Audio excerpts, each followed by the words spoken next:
And the audio is live. We are live. Hello. Cool. Welcome back to the Iodrarune Fables. Uh, as always, I am the dungeon master for the first half of our stream. Um, the campaign that I'm running is called The Curse of Tirzol. Um, it will run for about 90 minutes. We'll have a 15-minute break, and then we will have the second half of our stream run by the illustrious Tiff. Uh, we will deal with all of that later, however. Hello, everybody. How are you? Living the dream. Which Doing dream is quite that well. exactly? No comment. Coward. Teehee. How are Tiff and Vice this evening? I'm a little bit exhausted. It's been a long day, but I'm also ready. I feel that. I agree with the long day. I drove about 3.5 hours before session, but I'm here. I'm ready to get my adventure on. It's been a real long month this last week, for sure. Um, This all last right. week, this last day, boss. I know what I said. All right, so let's go ahead and hop in without much more shenaniganery. For DM inspiration, who would be willing and able to give us a recap of what has happened thus far? Brain. We Brain. did the stuff and the Brain. things, and we're The getting ready things. to go out, The take stuff. naps, and fight. This is why I have the group journal. Hold on. All right. Uh, So, session I'm 2. sorry. We purchased silver weapons from the cracked kettle and also received some magic items with the requirement that we report back on what else they do. Laurel got ribbit, Cricket got sparkles, and Cesario got high tide. We made our way back to the quartermaster. We saw a cat in the tree. Cricket managed to coax the cat down from the tree as Laurel and Cesario try to figure out what a cat is. Uh, Definitely a dog. it was a cat. It was definitely a cat. Nita was the cat's owner. She's about 7 years old ish. I don't know if we're doing anything else with that, but that was a note I took. Oh, it's not a big So, deal. She's just the BBEG. So, oh well, not a problem then. yeah, no, Yeah, it'll be fine. all right. So, we received a map of Tearsol, but not a modern one, kind of like an ancient map that we could use to kind of like help us guide our way as we're moving things. Basically, tells us what parts of the area are settled and unsettled. But we need to basically go to Summit to catch a boat to Tearsol, and I think that's where we left off. Pretty much, yeah. Um, I'm gonna fast track a little bit. Say that you guys had, a nice meal, a nice rest, in the guild hall before you set out, so that you're, bright-eyed and bushy-tailed. Um, and you are setting out. You know that sort of the first thing you'll probably come across is Threshold. It's a small town, essentially a tourist trap, that sits on the road between two of the mountains. It's sort of like at the head of a valley, basically. And it's a sort of tourist trap for the island. That's day and a half, maybe 2 days away. Kind of depends on the weather. That'll be the first thing you guys come across probably, and then after that you'll traipse across the island to get to Summit. Um, and someone in Summit is expecting you in about 6 days. If you get there early, great. If you don't, it is what it is. But yeah, awesome. Go ahead and take DM inspiration, Tiff. And if you already have it or don't want it for some reason, you are free to give it away. Oh, I'm taking it. I need it. We all know I need it. We know how I roll. You rolled pretty well yesterday, but sure. Yesterday Um, did not count. those dice weren't real dice. All right. So you guys head out first thing in the morning. Did I say last time if you were getting a cart or not? I don't recall. I don't recall Don't either. have a note about it, but Okay. that I don't Well, think so. we are going to say that you are on foot because you are moving like all the way across the landmass and getting on a boat. So like you can't take the horses on a boat with you. Well, you could, but it would be unkind. We will What say if we you are brought on them with foot. us and then set them free? We tamed some wild horses, but only for a little while. yay! Temporary taming. I mean, you could theoretically try once you get past the mountains and sort of get on the other side. There might be the opportunity to find some wild animals to tame, but that's a few days away. Um. All right, so, uh, as you guys head out on foot for the first day, I need a D20 roll from someone in the group. Fight amongst Not it. yourselves to determine who does it. Not you it. want, or do you want me to do it? Vice. Ooh. I will let you take this one. You'll be rolling many dice along this journey, so An 18. 18. Great. Good Um call. yeah, so you guys gotta find my notes. No. You guys set out. Your first day of travel goes pretty well. The weather is nice. It's maybe edging towards a little bit warm, like a little bit too warm, but it's not a problem or anything yet. You make good progress. As you are traveling, eventually, I'm going to pull you guys to a new map. And let me make sure the stream view of it is not there. Give me a moment.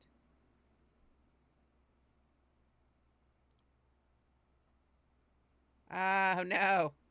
I did the thing. Not the thing. I was talking about the thing. Twas hubris what lifted me and then dropped me. All right, cool. So, uh, can you see the map now, all of you? Yes. Yes. Okay, beautiful. So, after most of the day's travel, it starts getting towards the evening, and you spy. Well, what is everyone's passive perception, first of all? Not high. Let's see. 10. 13. Quick question on the foundry. Where do I find that? So, Look at your perception and add 10 to your yeah, modifier. usually your passive perception is just 10 plus your perception modifier. There are certain situations where it's a little different, but at the moment it should be 10 plus your perception bonus. Okay, so that'll be 15. Okay. So yeah, Cesario doesn't notice it right away. He's a bit enamored with the forestry and the sort of landscape.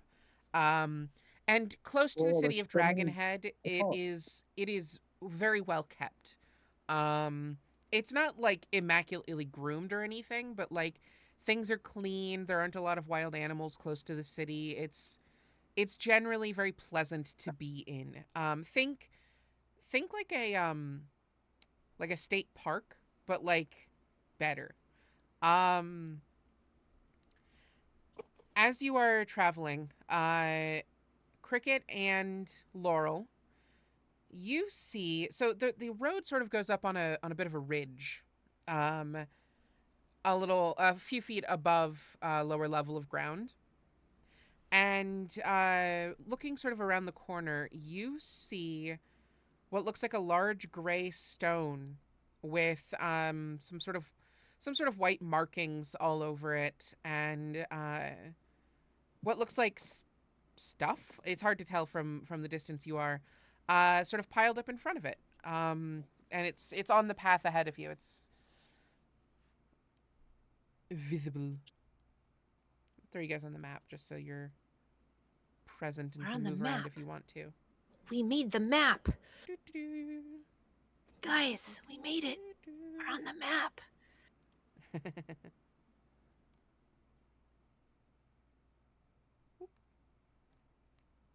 The map. The map. The map. The map. The map. All right. So being on the map, it's pretty cool. And we're looking around. We see you said like stones. A stone, a single A large stone. It's got to be a good 10 feet tall and God, maybe 15 feet wide. that's a stone. Yeah. Yeah, it is a rather large stone, and as you guys are getting closer to it, just because it's on your path, um, what languages do y'all speak? Languages. Uh huh. Let's find out. Orin, Sorry, Common, and Thieves can't. Okay, pause for a second. Let's do this one at a time. Vice. Orin, Common, and Thieves can't. Okay. Cesario. Common, Dwarvish, Elvish, and Primordial. Okay. And Laurel.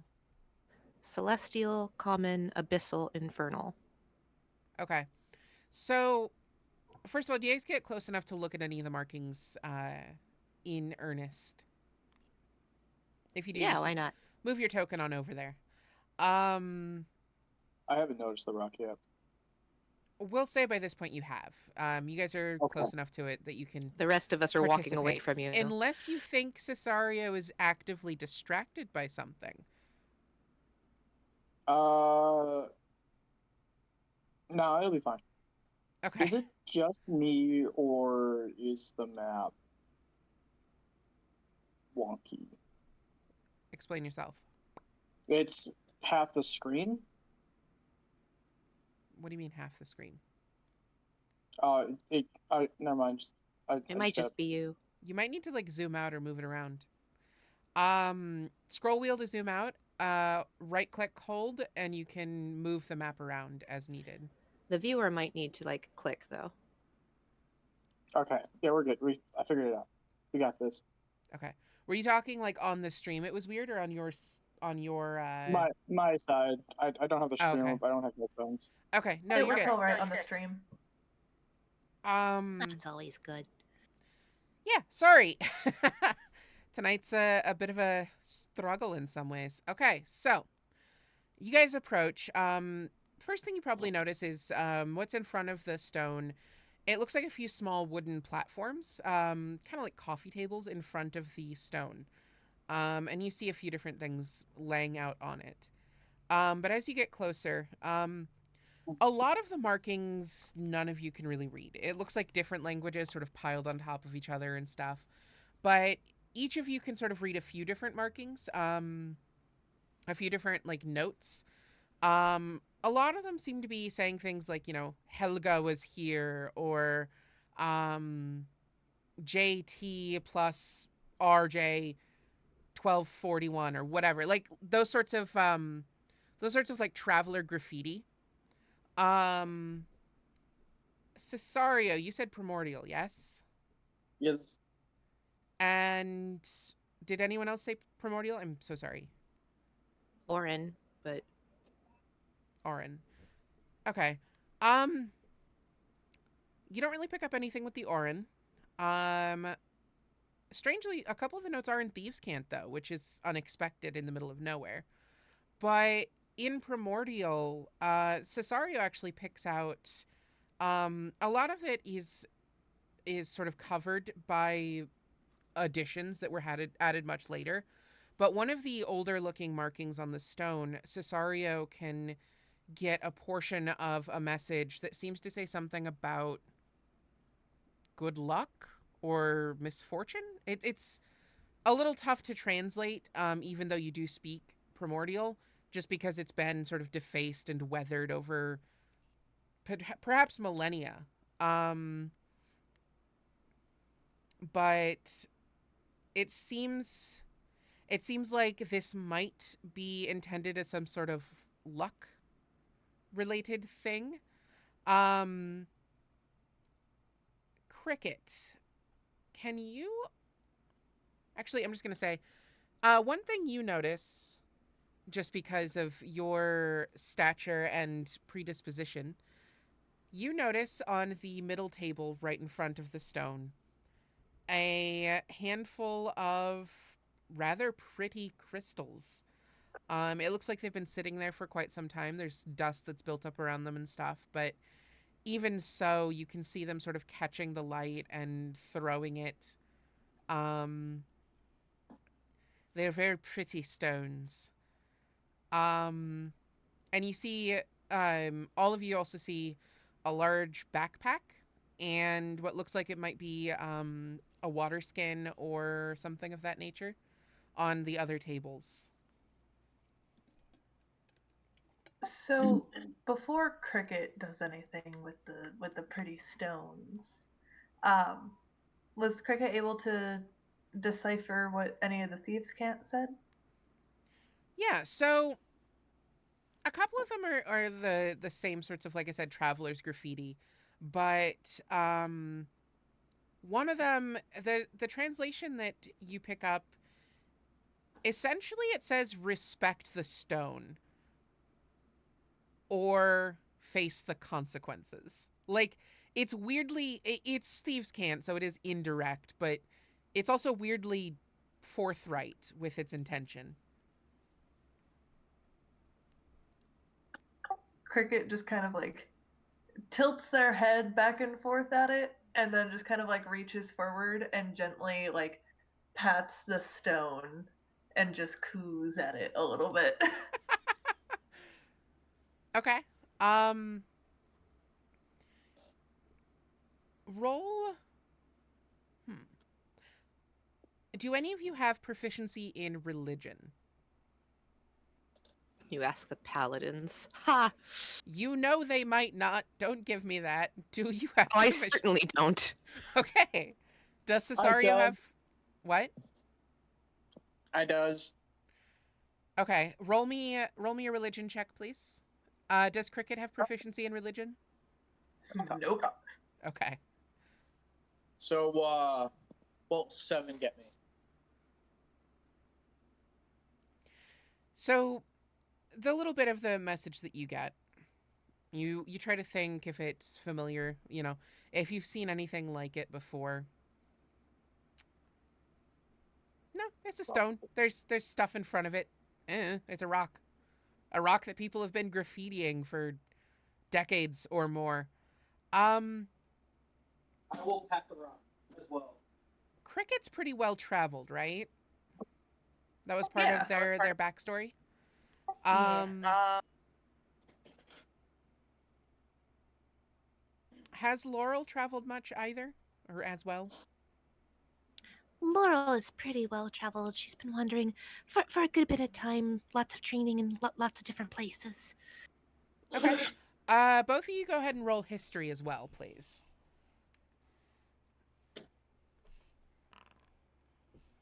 Okay, cool. 15. Awesome. Yeah, so both of you are it took a little bit for it to land just because it's been a while since you've seen one, but both of you recall a sort of superstition that is present pretty much everywhere in Iodrarune. This is probably what's called a Voyager's Shrine. Um, it's it's a bizarre standing stone that travelers will sometimes leave offerings at in exchange for good luck on their travel.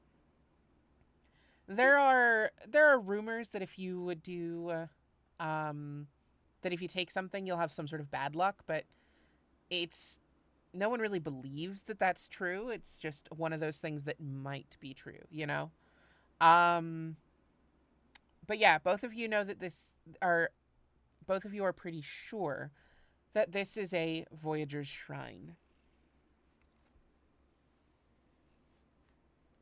I feel as though Cricket is not very religious and does not know much on religion, is a little bit of the superstitious type, and will kind of uh, dust off the table a little bit. Maybe like shine the crystals on the table in front of them and like put them back, and then we'll put like a little gold coin on the Okay, table also. sure.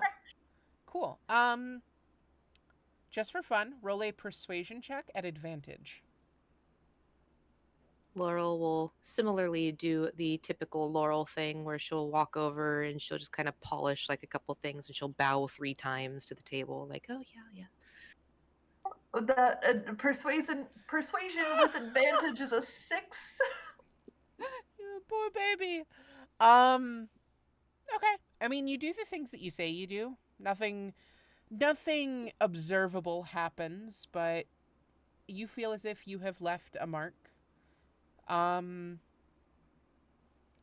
what does Laurel uh you said Laurel polishes a few things and then did she leave She does her something behind? she does her typical like bowing, like thankful for like, oh, thank you for being here, thank you for your help, thank you for this, thank you for that. Okay. Um, does she leave an offering of any kind? Would she know to? Well, I mean, you know what I said. Um, Do I though? I mean more in the sense that Laurel knows the things that I said. That, you know, it's a superstition that if you leave an offering, you will have good luck on your travel. But And it is a very plainly a superstition. It's not like an accepted magical law. It's just like, oh, better leave something to have good luck. You know what I mean? Like, if it's an expected custom sort of thing, she would be putting something down for the custom, but I don't think she has any cash. who said it had to be cash? You see a few I don't know. rocks, a backpack, and a water skin. Let's see what I've got that I can put down. Uh, she will take a block of incense and she'll put that down. Sure. Go ahead and roll, just for fun. Just roll a persuasion check at advantage.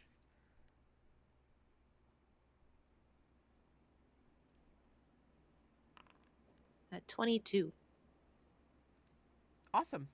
Yeah, I mean, again, nothing visible happens, but you feel as if you have engaged the custom and good things might occur. Um, does Cesario say or do anything witnessing the other two interact with this stone in this way?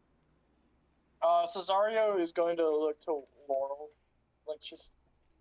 Well, he's a little confused. He's like, "Why did you thank the rock for being there?" Oh, it's one of those customs of the area. It's a superstition. If you leave something and you thank the rocks, they'll bless you on your journey. Huh.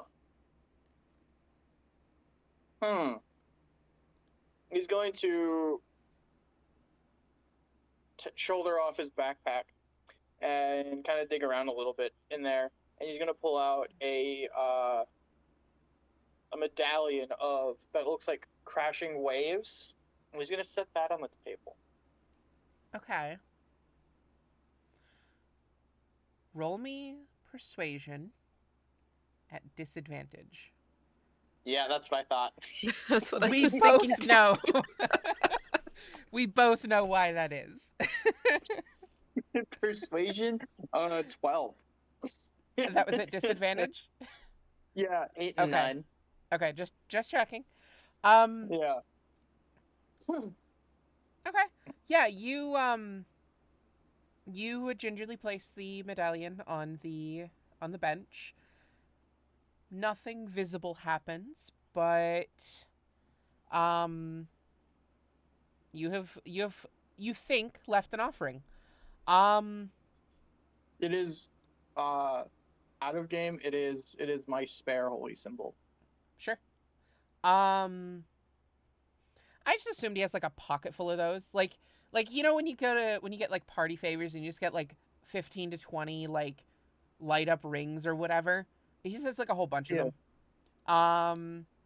His actual holy symbol is like really nicely made, and then these are just like aluminum and like a cheap cord. Um. Anyway, so you've left your offerings, and you hope that you have entreated the goodwill of the stone. Um.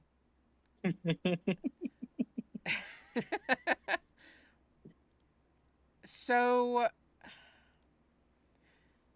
something that you are also aware of, Laurel and Cricket, is that oftentimes a sort of communal campsite will spring up around Voyager shrines, just because of the superstition of like the shared cultural touchstone, pun intended, that they are.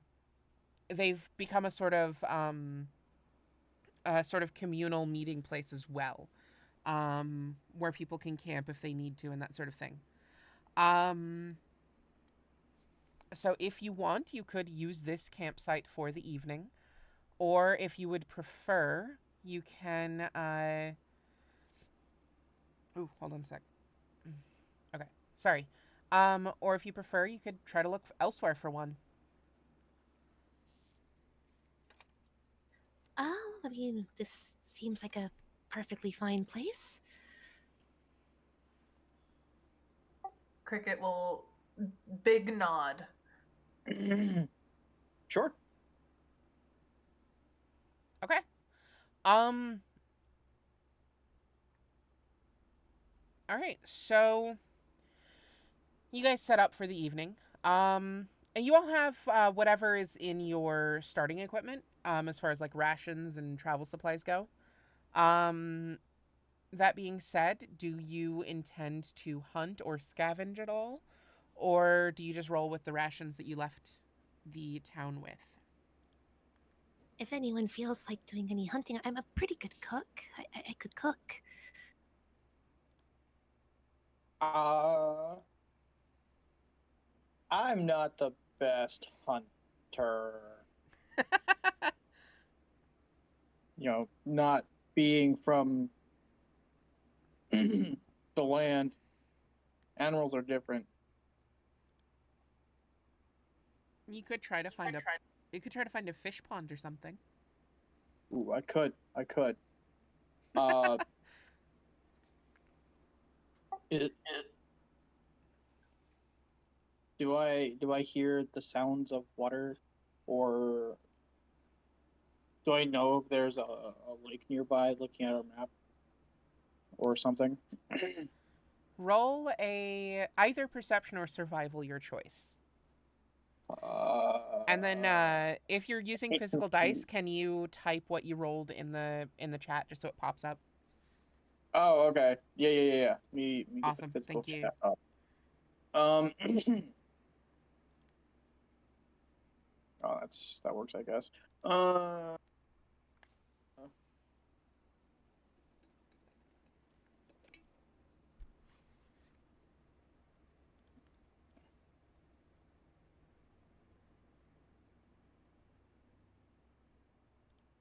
Zoom. Survival 11. Okay. Um, you sort of reference the map a bit. Listen as hard as you can.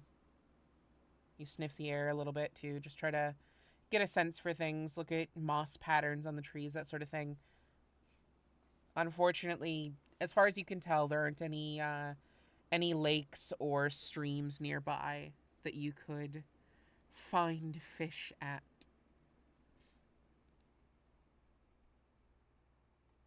Well, I'm useless here. Oh no, you're never useless. Nobody is useless. You just better suited it for other things.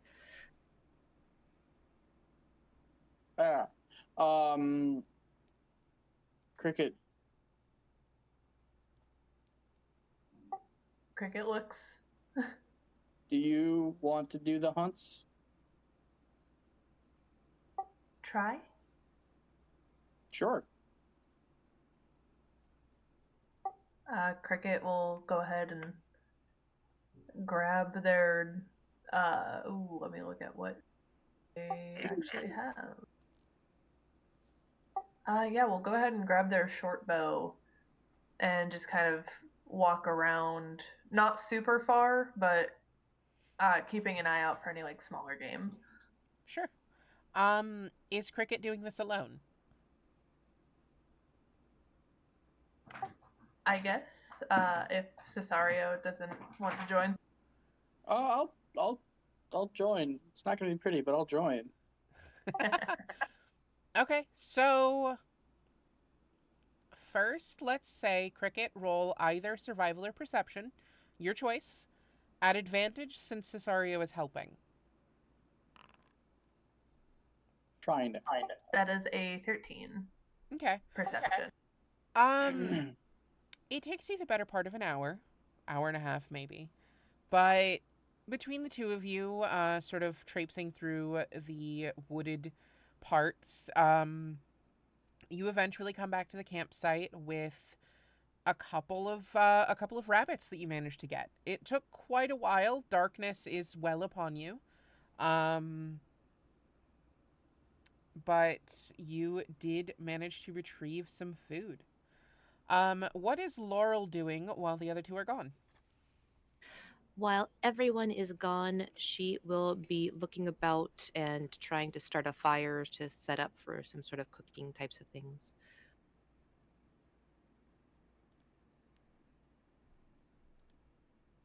Okay. Um, let's see.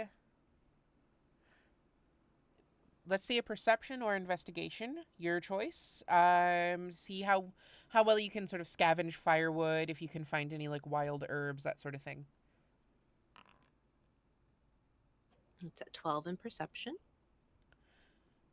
Okay. It takes a good chunk of time too. Probably around as long as they were hunting. But you managed to find some discarded, like some fallen bits of wood, branches, that sort of thing, to build a fire with.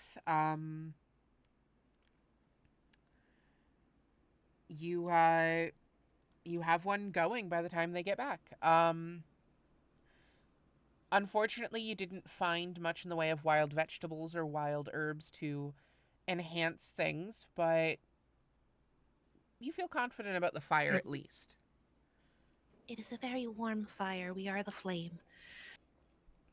Indeed. But I am the water.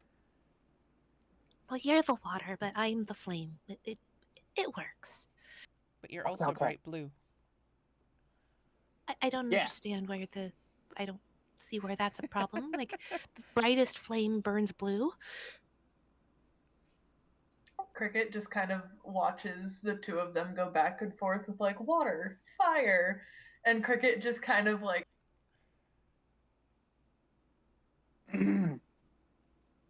You cut off there. Cricket what? oh, I forgot I was pushed to talk. My bad. But I forgot I was pushed to talk, and I started using my hands to talk, and I was like, wait, no, this can't work at the same time. But Cricket starts like fluttering their wings in a sense of being like air. Our powers combined. It's like the Shrek 2 scene when they're at the dinner table yelling each other's names, and then Donkey just out of nowhere, Donkey. Sorry. Don't sue us, DreamWorks. All right. So you you've retrieved food and whoop, I didn't get all 3 tokens in that. Hold on. There we go. You've retrieved food and built a fire and the like. Um, and you are set up for the evening. Just for the fun of it, roll a survival check, Laurel, to see how your cooking goes. Oh, there we go. Ooh, it's delicious. It's a 21. Fantastic. Yeah. Despite the lack of supplies that you are in possession of, um, you managed to make pretty good, a pretty good roast rabbit. Um, you two are pretty suitably amazed at her wilderness survival and cooking skills. Um, I spent a Cricket lot will of time whistle cooking. and chirp approvingly. This dog is really good. It's not a dog or a cat. No. Oops, all dog. Um, just wait until he starts calling fish water dogs. He knows what fish are. He's from under the sea. That doesn't mean you won't do it on purpose. Um, Oh, you right. so is there anything you want to say or do before you guys bed down for the evening?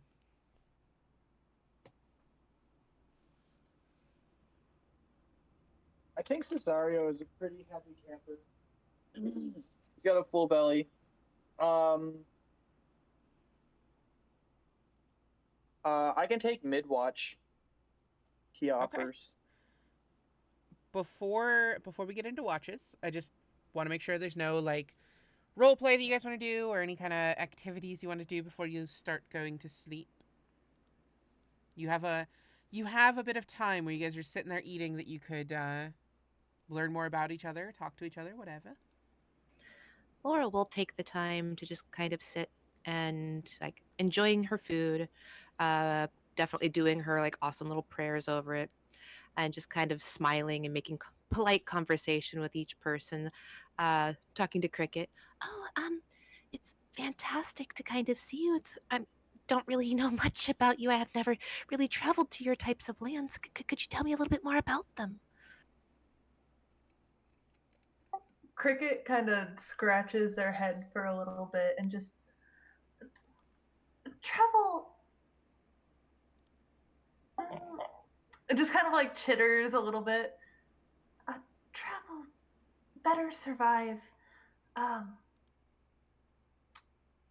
uh, have time and supplies and go to town and it just kind of sounds like a lot of just r- jumbled up words uh, as Cricket seems a little uncomfortable with talking about where exactly they come from, but more than happy to talk about their travels and the places that they visited. Oh, well, anything you're comfortable sharing. It's just good to kind of learn a little bit more about you if we're going to be traveling together. Mm-hmm. Cricket kind of takes a little bite and uh kind of like chitters their beak together so it makes that like little like chomp chomp sound. And we'll kind of just open up their bag and show like different stones and notes that they've taken talking about some of the people that they've met and their notes on different like thieves cant and other places, like little like medallions or logos of taverns or inns that they've stayed at. Laurel will just kind of like politely look at each one and just kind of ask a few follow-up questions like, oh, where did you get this one? uh, I imagine Cricket carries a little journal, and for words that they don't have yet, we'll like scroll through and point, uh, and some of them like turns over, shows you this like certain rock, and goes, "Burly man in." Oh, okay. That's fantastic. It's very interesting. Where would you find Burly Man Inn? Northwest, around the bend. Oh, okay. Just take a left at I-95. Um,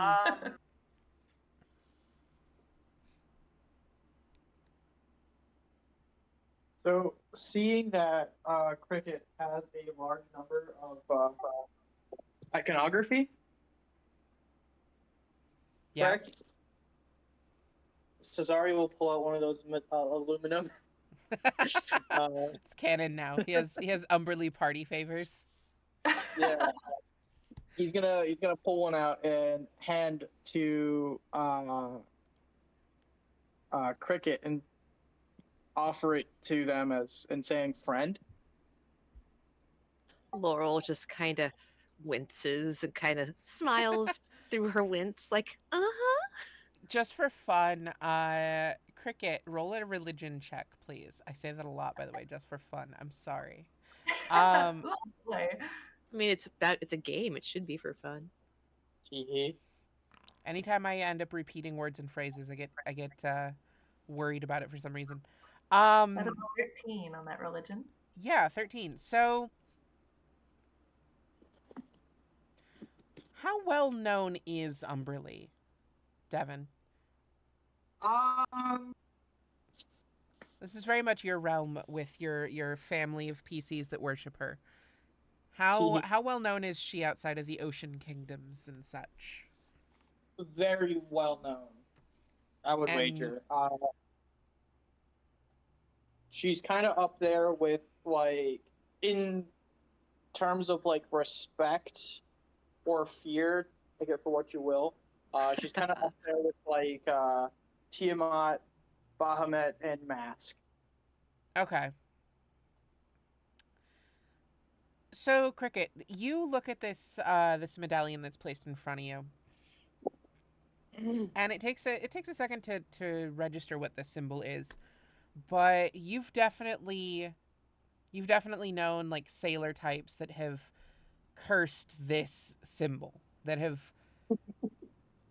there's a lot of revulsion around this god. Um, she's she's understood to be very powerful and important and terrible for it. Um, what you do with that information is yours, but uh, you do recognize this symbol for what it is. Um, has Cricket sailed before? Have they been on a boat? Not yet.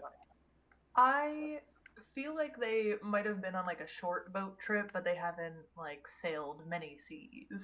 Sure. I only ask because I imagine on a boat there would be a different sort of approach to it.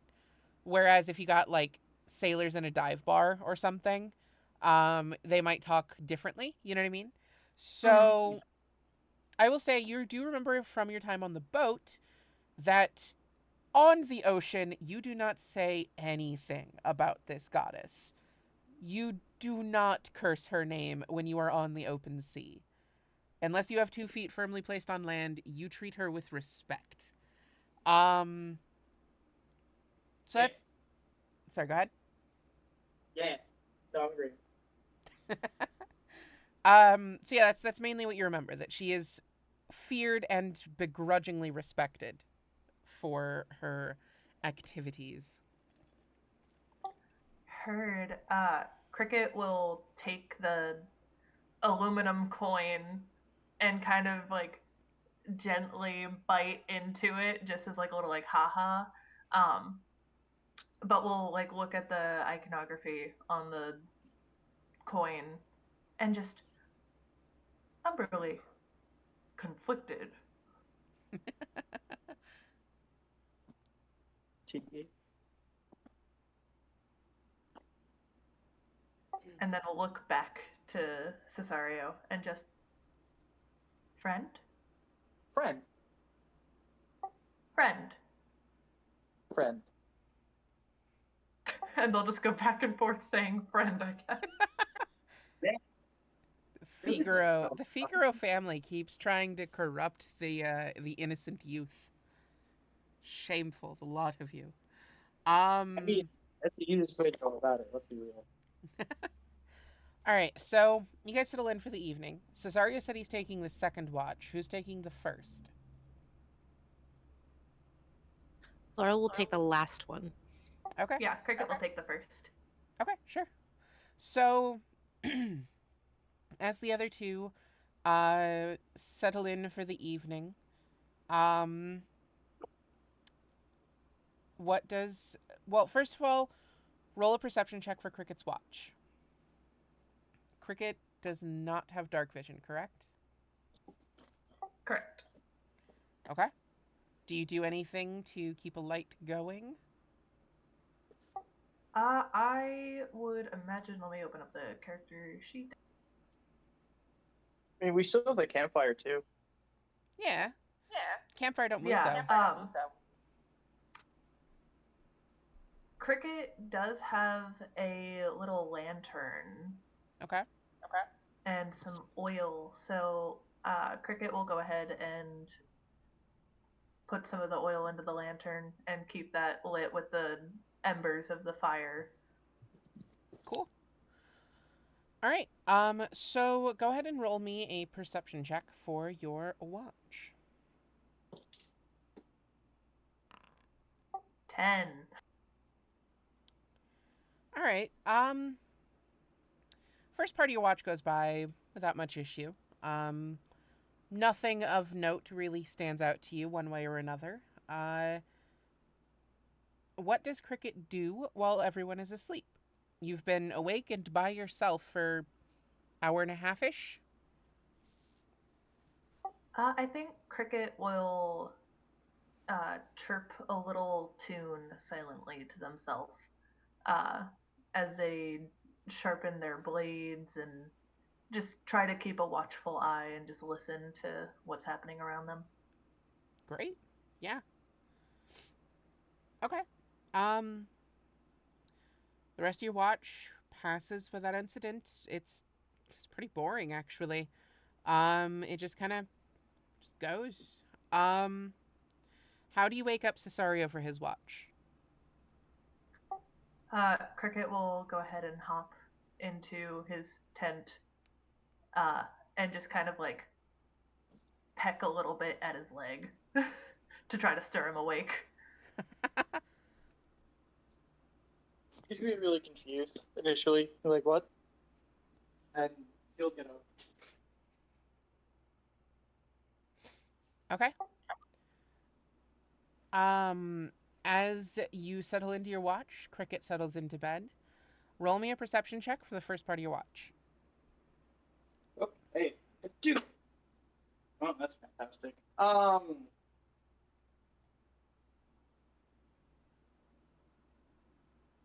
A 2. Yeah.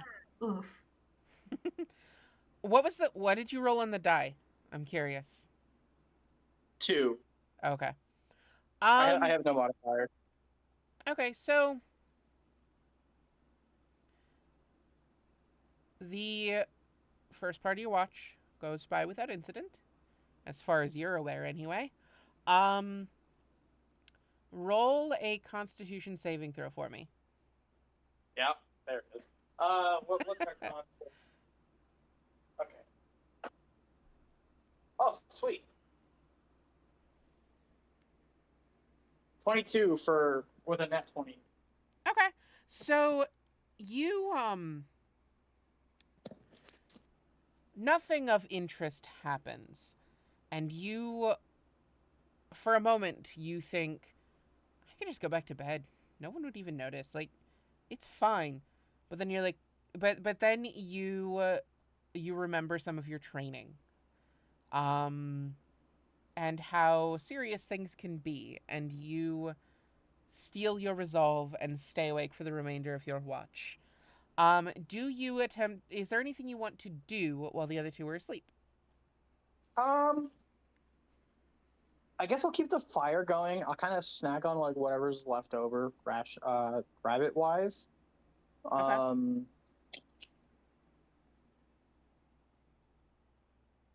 uh, kind of sharpen up my equipment, making sure everything's good to grow. Really. Awesome. Yeah. So, yeah, you do that. You nibble on what's left of the rabbit. It has really begun to dry out and is on the verge of overcooking, but you've probably had worse in your day. Oh yeah, My own cooking, it's but Leo. yeah. Um, Leo's a phenomenal cook. Leo had some worse things in his day.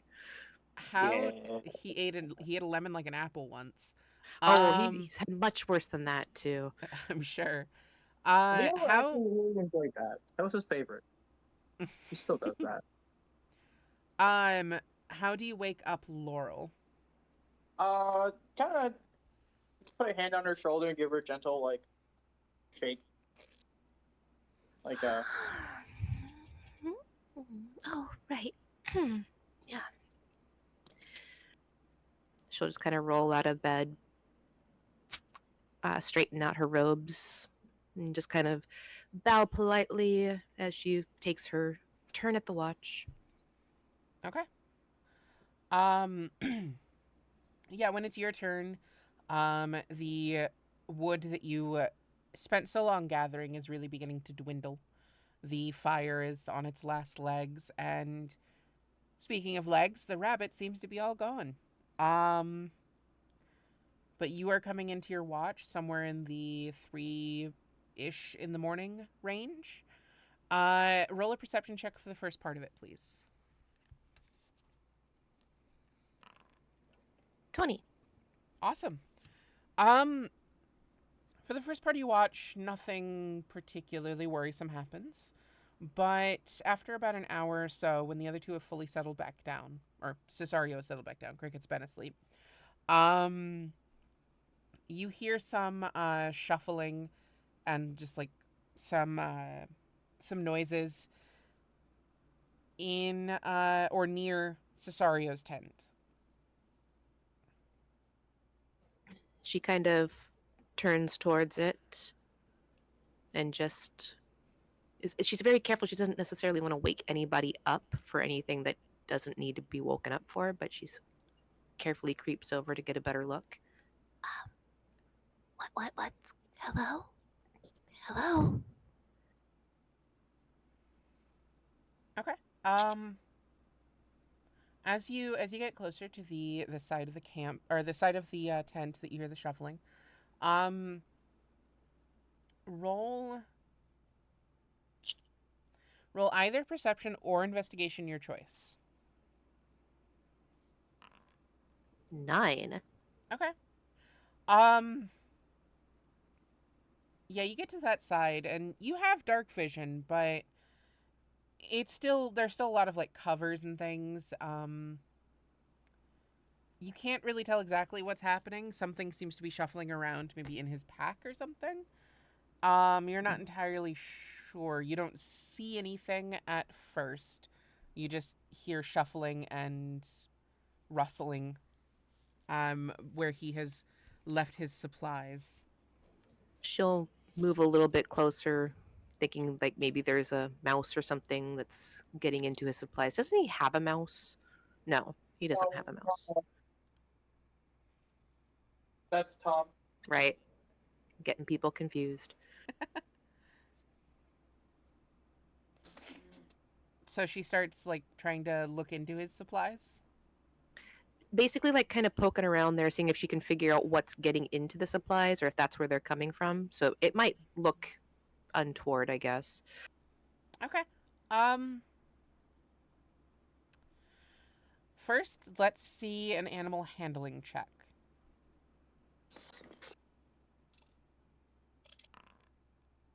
That's a 6.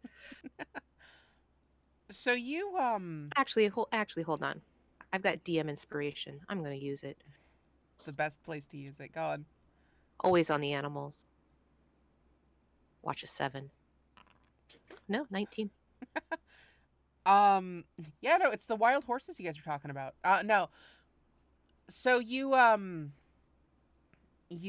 start are you just using your hand to prod the bag or Basically, yeah, she's peeking over and she's just kind of like carefully moving things around with her hand, trying to get a good look, but keeping enough of a distance to not be like necessarily immediately bit.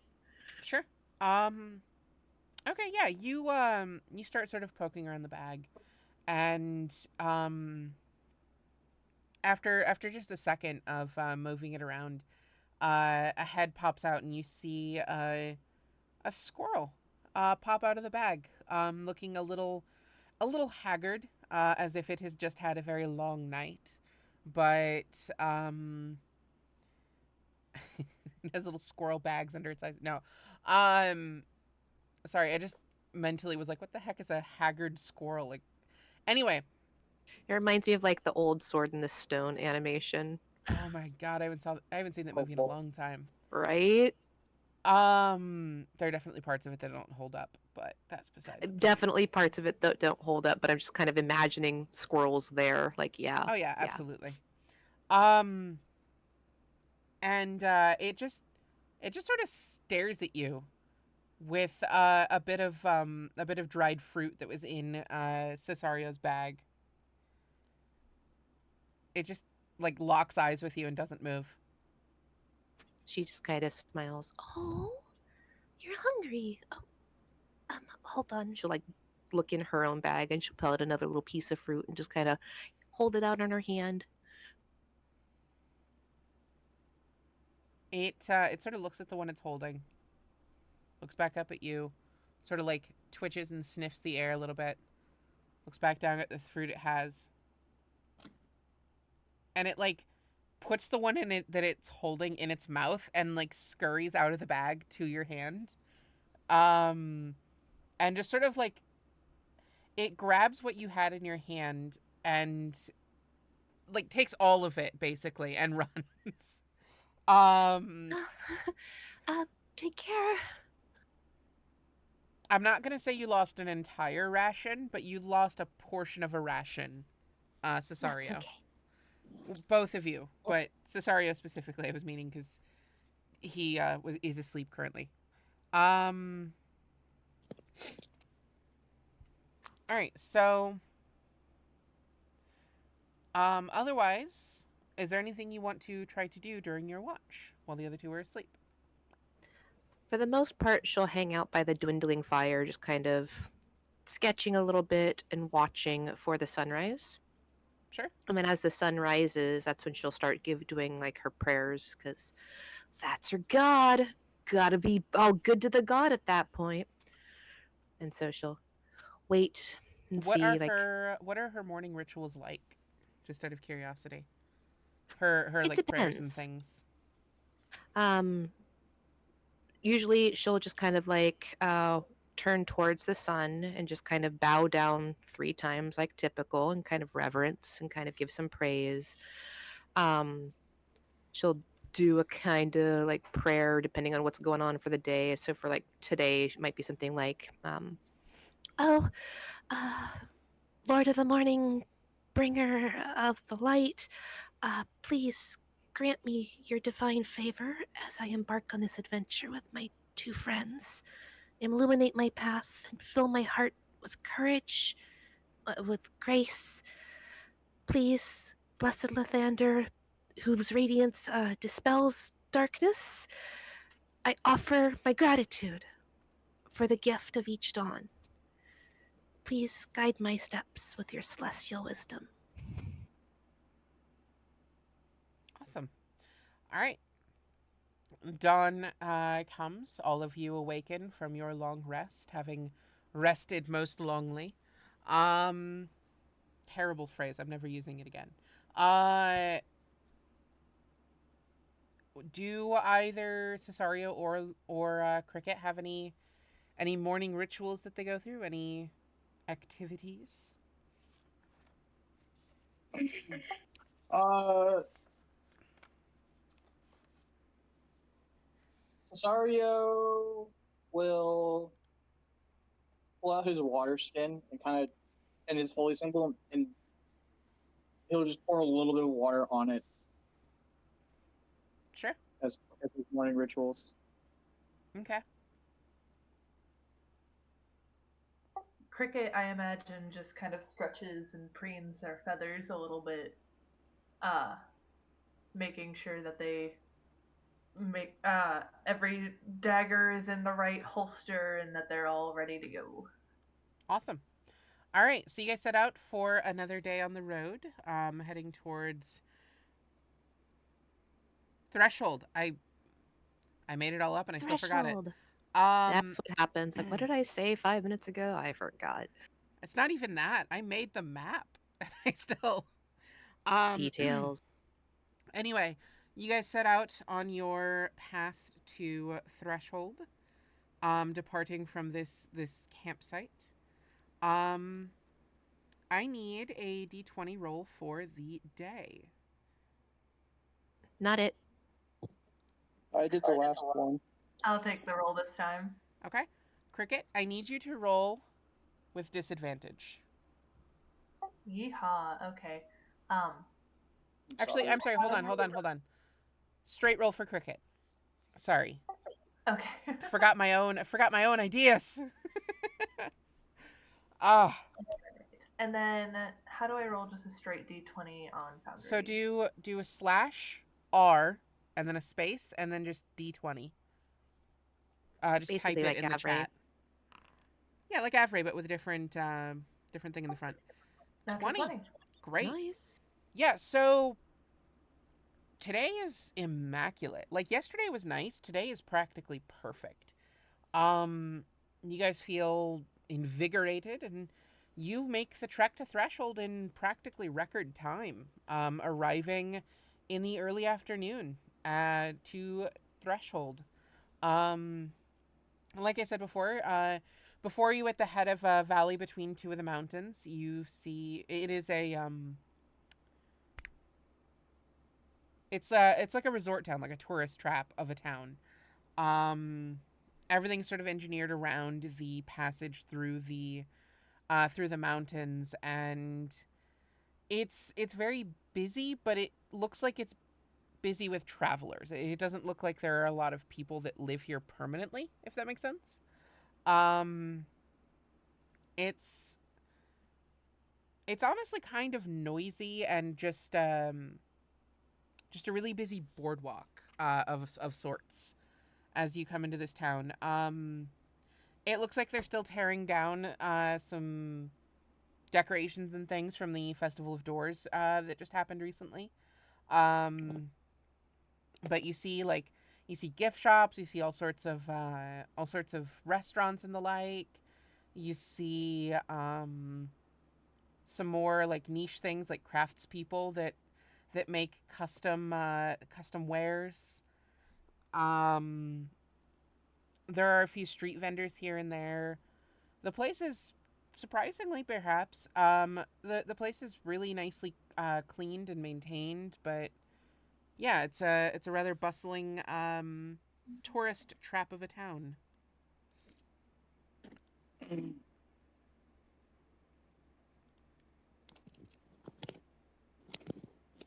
Cricket is practically walking under Laurel and Cesario's feet, just not enjoying the heavy crowded areas. Laurel kind of like she wears like robes, and so she kind of uses her robes almost as like protection, almost wrap around the bird. Like, It's okay. We can just walk this way. We'll keep you nice and cozy. It'll be safe away from the people.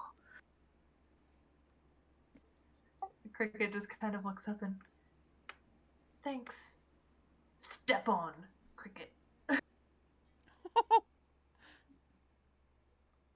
Trying to communicate that since they are like close to the ground and small, that when they try to veer through really big crowds, sometimes they get stepped on, lose a tail feather or two. Oh. Ouch. Hmm. Everyone, roll a perception check for me. Just as you pass through this town, see if anything catches your eye.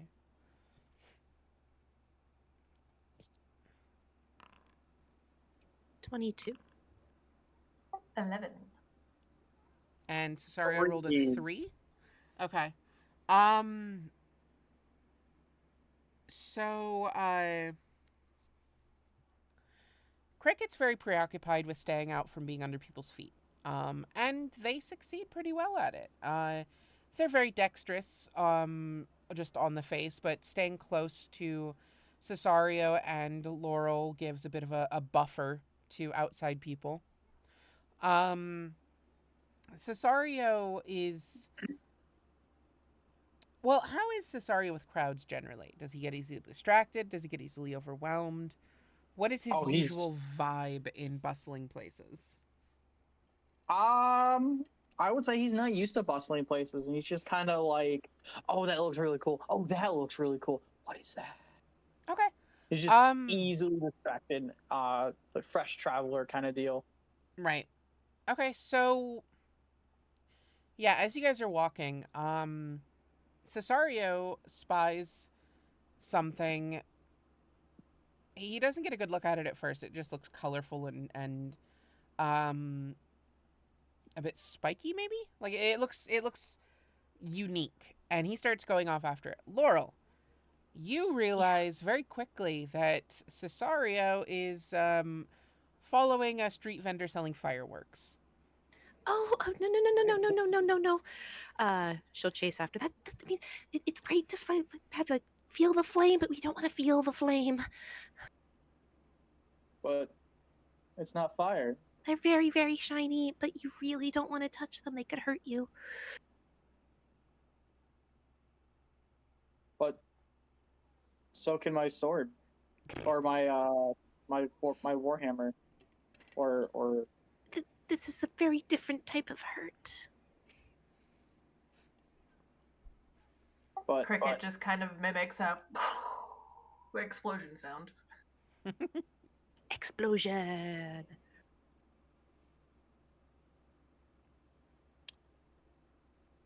that sounds so cool. It is a very interesting spectacle to watch, but you want to make sure that it's done appropriately. You don't want to be doing it yourself, especially not in like a crowded area. It could hurt people. By this point, as you guys are standing here having this conversation, the fireworks vendor has noticed you and has turned his little cart around and is coming back towards you.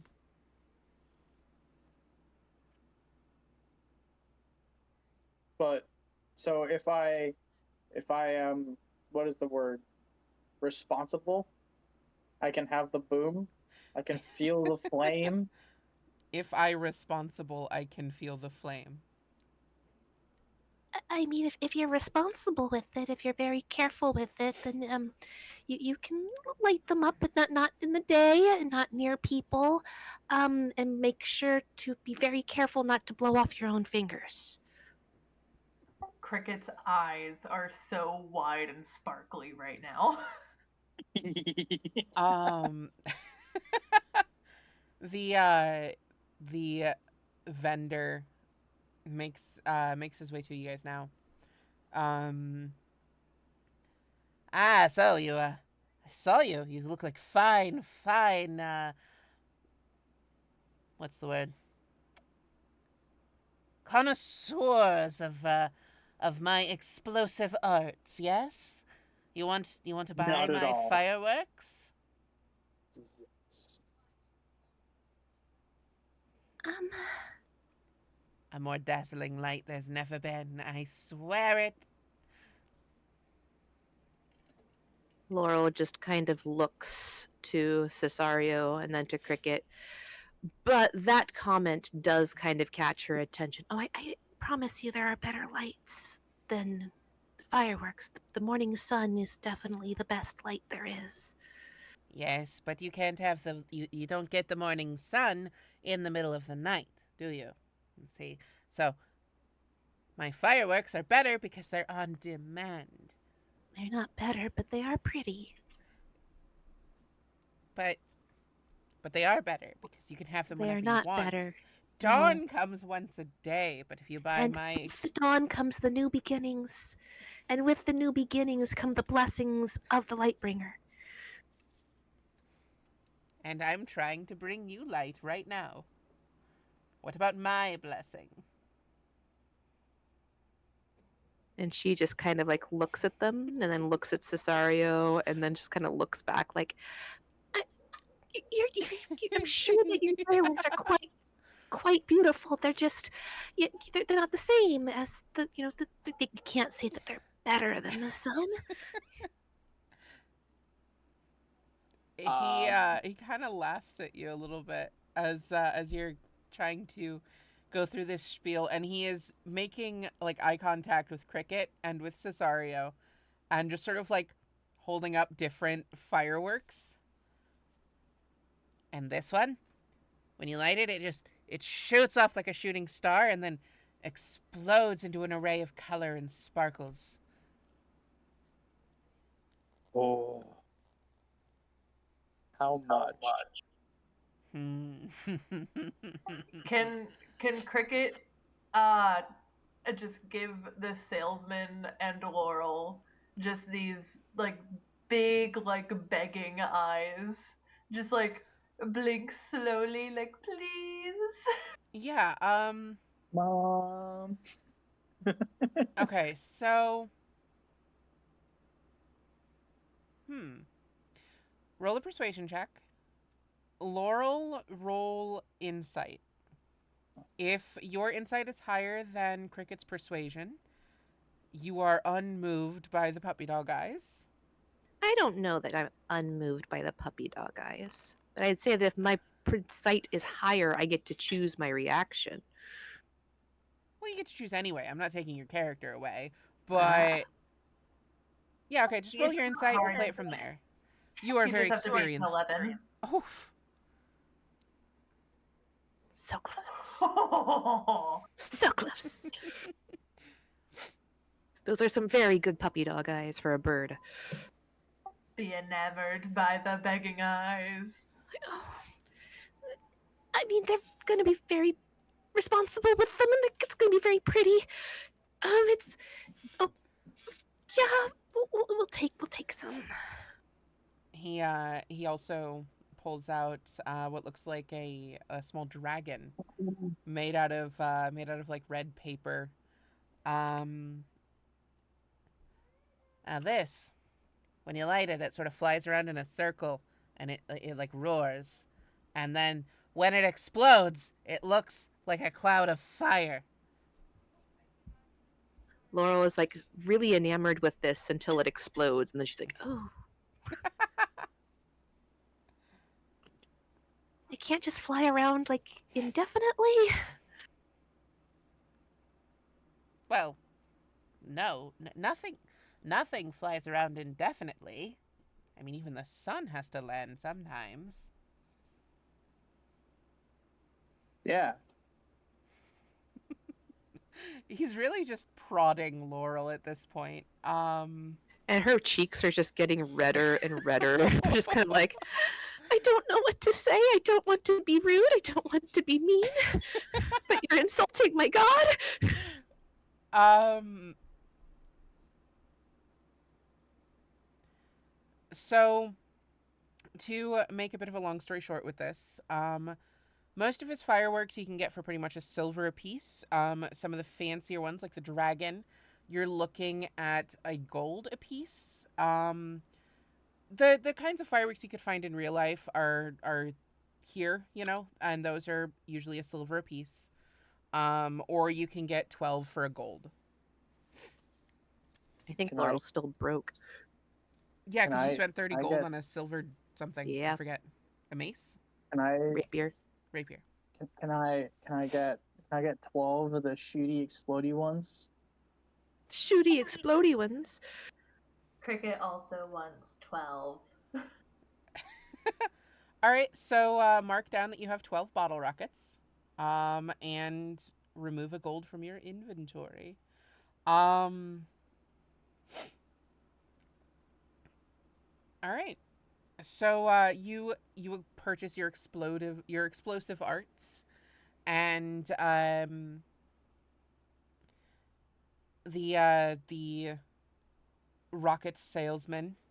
Thank you very much. I appreciate your patronage, and please do be sure to come back. Threshold is the only place I go, and it is, of course, the best place for explosive arts. And don't you forget it. Okay? Bye. And as you guys are sort of like leaving where he is, he's waving with the hand that has 4 fingers on it. Oh my.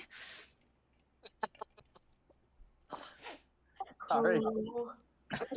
It shouldn't be funny, but it's just All right, so you you are still moving through the town. Do you guys intend to just head straight through? Is there anything you want to look for here in town or try to do in town? Um, ooh, Laurel excuse me. has limited things she's able to do unless she gets, like, I don't know, a task that will pay her or something, because she's kind of broke. Right. Um, hmm. I will say, as you're going through the town, roll a perception check, Laurel.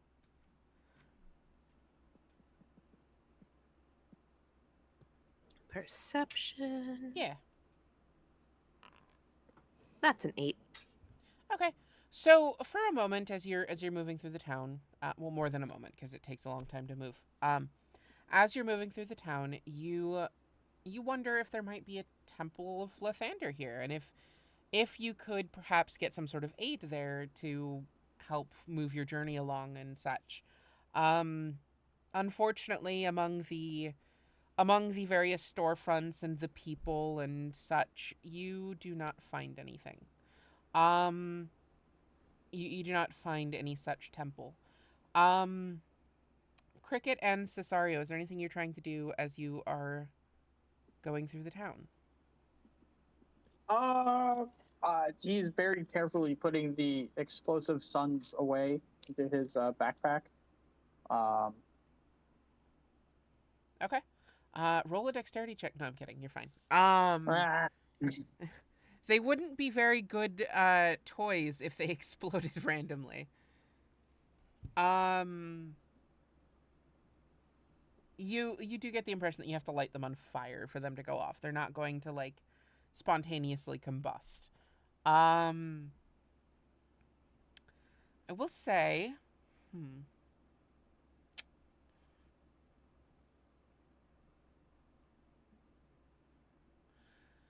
as you're moving through the town, you do. I've said that like 80 times. I'm so sorry. Um, you you come across a very large and rather nice inn that seems to be sharing a building with a theater, maybe some sort of a stage. Um, the It's quite simply just called the Valley Inn. Um, but it looks like that could be somewhere that you could stay if you wanted to spend the rest of the day here in Threshold. Or another option, there are here in Threshold, they have repurposed old mine tunnels and like minecart tracks to transport through the valley via the tunnel networks. So that is something that you could potentially ride to get through the valley faster. Um, Trying to, hmm. Do you do you want to try to make money? Is that something that you're looking into? You talked about gold a bit, Laurel. She wouldn't want to get anybody too far off track, but if they're planning to kind of stay for the night anyway, she would want to try to find something that would allow her to not be completely broke. Okay. Um, Run by me some ideas. What would she be willing? What sorts of things has she done in the past for coin that she would be willing to do again? She really likes to cook. She also is like a burgeoning, is that the word I'm looking for? Blossoming artist. She likes to sketch. She likes to draw things here and there. Okay. Um, You do get the impression that you could probably set up and do like caricatures and portraits and stuff. Um, with the passing tourists and the like, and could perhaps make some coin that way. Um, Cooking might be a bit difficult to turn into a source of income since you're only going to be here for about 12 hours or so. Um, but you do get the impression you could probably sell art to people if you are willing to go out on that limb. Um, Cesario and Cricket, do you Um, heck, Do I what? my brain just went. Oop.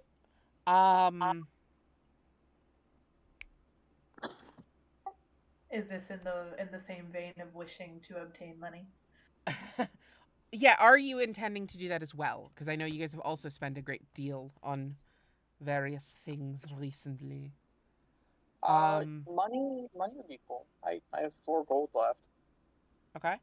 What sorts of things has Cesario done and would be willing to do again? And Cricket, same question that you can think about while Cesario is answering. Or Okay. vice versa. If you have an answer first, I don't care. Um,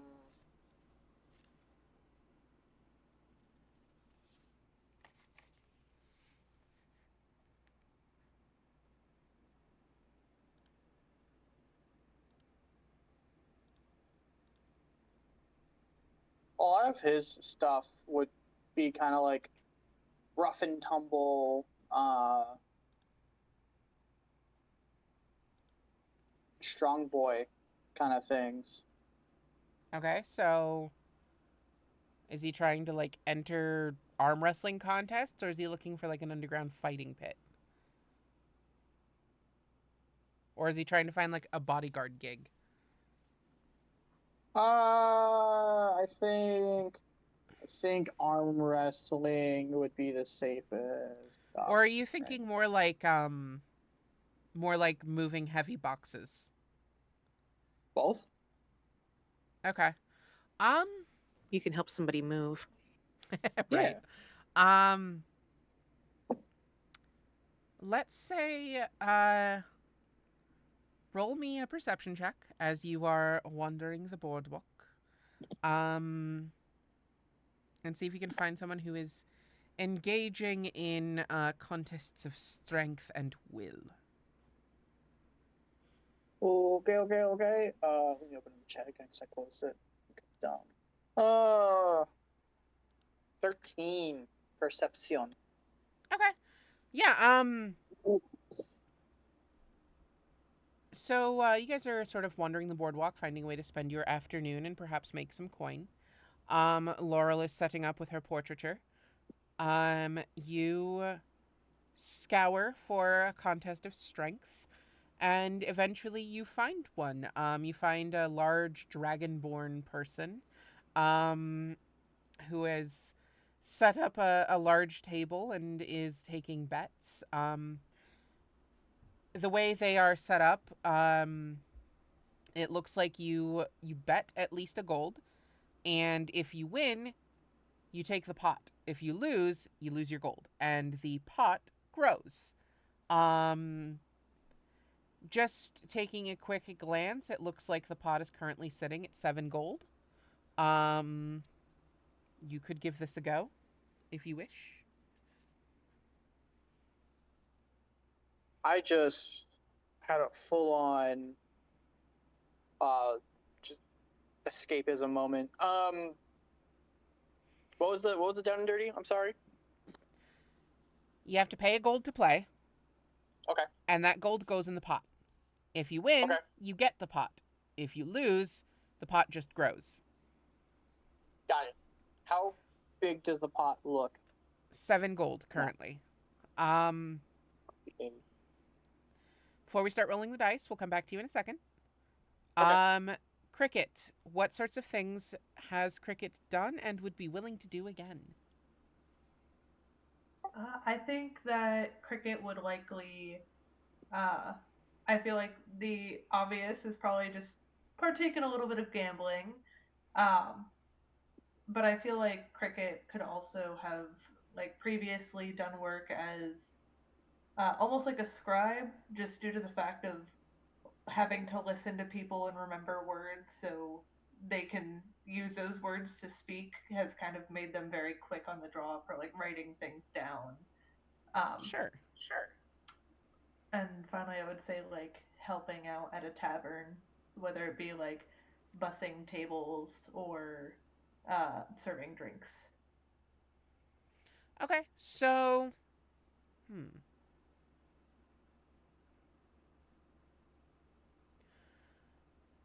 Roll roll an investigation check for me. 16. Great. Yeah, that's really good. So, you wander the city a bit. Most of that time you spend staying close to Laurel and Cesario, but you spy some chalk markings on the brickwork that look familiar. Um, you follow them down an alleyway, and eventually you find your way to an underground betting ring on, strangely enough, uh, chicken races, which is unexpected. Um, it looks like what they have done is just sort of scatter seed along an oval shaped track, and you see multiple different chickens wearing little, like, vests of different colors, and you can place bets and attempt to pick the winner. Um, so we will come back to that in a minute. Um, and I'm aware that we are coming up on the edge here. Um, Laurel, go ahead and Mhm. roll 3, let's say, performance checks. 3 performance checks. All Yes, right. please. That's a 20 for the first one, a 13 for the second, and an 18 for the third. Okay. Um, yeah, over the course of the afternoon, you spend a good couple hours, 3 hours maybe, painting. Well, do you think she'd paint like genuine portraits, or do you think she'd go for caricatures? She would probably go for more genuine, but like sketchy, quick, chalky type of things. Okay. So going for like the quick portrait as opposed to like the caricature. Okay, sure. Yeah, so you don't get a ton of takers, but what you do get, you make well for the most part. A couple of them are a little shaky, but for the most part, you do well. You walk away with, um, let's say 7 gold. Hooray! Um, Cesario, roll me Yeah. 3 athletics checks, please. Okay.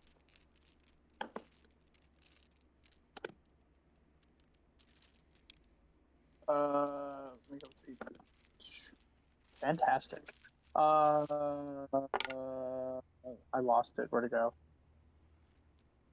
There it is. Uh, I rolled 22, 21, 18. Working on putting those in the chat. Okay, I rolled unnatural rolls of 15, 14, and 11. great. Yeah, so the Dragonborn, they're a green Dragonborn. They look like they've seen a fair share of fights, but they're not particularly talkative with it. It seems like they just come out here just to earn money, and they don't really care so much for the tourist aspect of things. But you roll up your sleeves, sit down, and go for the arm wrestling, and absolutely wipe the floor with them. You were more than they were bargaining for, and you walk away with a total of 7 additional gold. Woo! Um, Cricket. Yes. So, first question I'm going to say, or first thing I'm going to have you roll an animal handling check.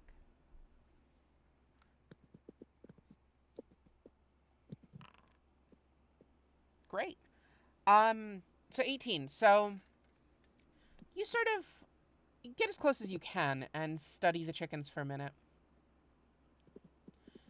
Yeah, you're pretty sure you figured out a winner. You're pretty sure you know which one's most likely to get this. The one that just looks less erratic than the other ones and looks maybe a bit stronger or a bit healthier than the other ones. Um, roll me 3d20s at Okay. advantage. Ooh. They would have been straight Okay. rolls if your animal if the animal handling was bad. It would have been straight rolls. Okay. So, how do I roll that with advantage in the? You should You be should able. have a little button that just says advantage when you Well, click on these are it. just straight d20 rolls. Oh, just roll. Try ADV at the end. Okay, you can do 2d20 KH1, as in keep highest one. Um,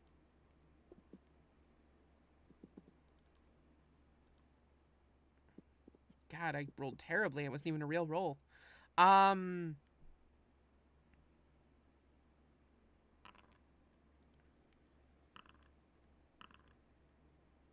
okay. So, first lap doesn't go great. Um, your chicken stays sort of middle of the pack. Second lap, still kind of middle of the pack. And you start thinking, God, maybe I picked the wrong dinner. I mean, chicken. Uh, heck. But third round, the other chickens are starting to get tired. They're starting to lose focus and just wander around the ring. And your chicken is surprisingly on the ball. It looks like this one was playing the long game and just makes a break for it and pulls ahead with a victory in the last stretch of the race. You walk away with. Give me a moment here.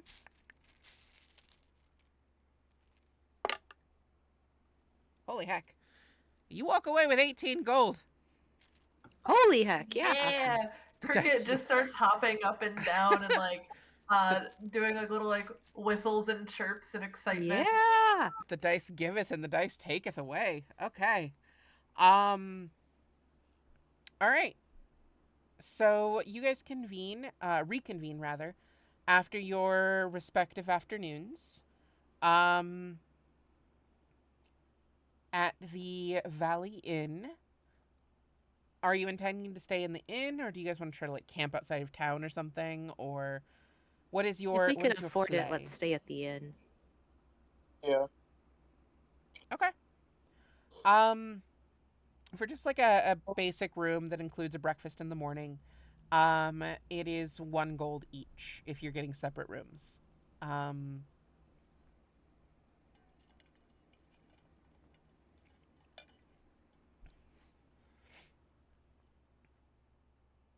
do you guys intend to get 3 separate rooms, or are any of you sharing? Are all of you sharing? I would prefer to share with somebody. I can get my own room. Let We'll happily share with Laurel. Okay. yeah. So 2 rooms. That's 2 gold for the one night. And that'll include a breakfast in the morning. Um, there's kind of a. It looks like there's a dinner offering as well. It's. Oh, excuse me. Sorry. It's kind of simple fare at the moment. It looks like just like a stew and some freshly made bread. Um, but you have a room at the Valley Inn, and you're set up to continue your journey tomorrow. Um, we will go ahead and wrap this session up there.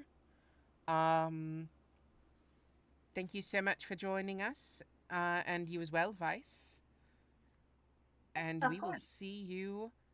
Well, we'll see you in about 15 minutes for the For Hire campaign, but we will see you with Curse of Tirzol next session. Lots of fun.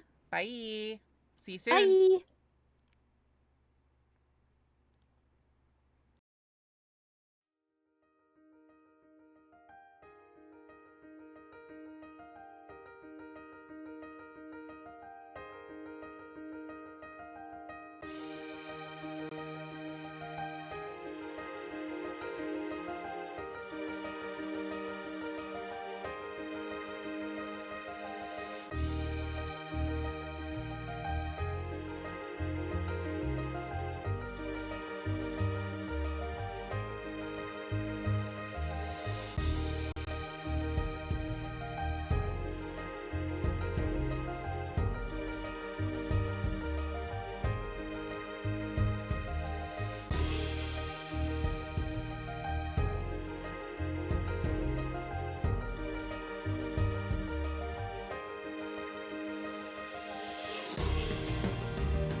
Hello.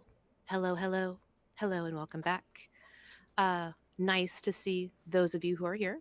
It's all, like, really cool to hear you. Hello. Sorry, Hi. I forgot how to run a stream in between streams.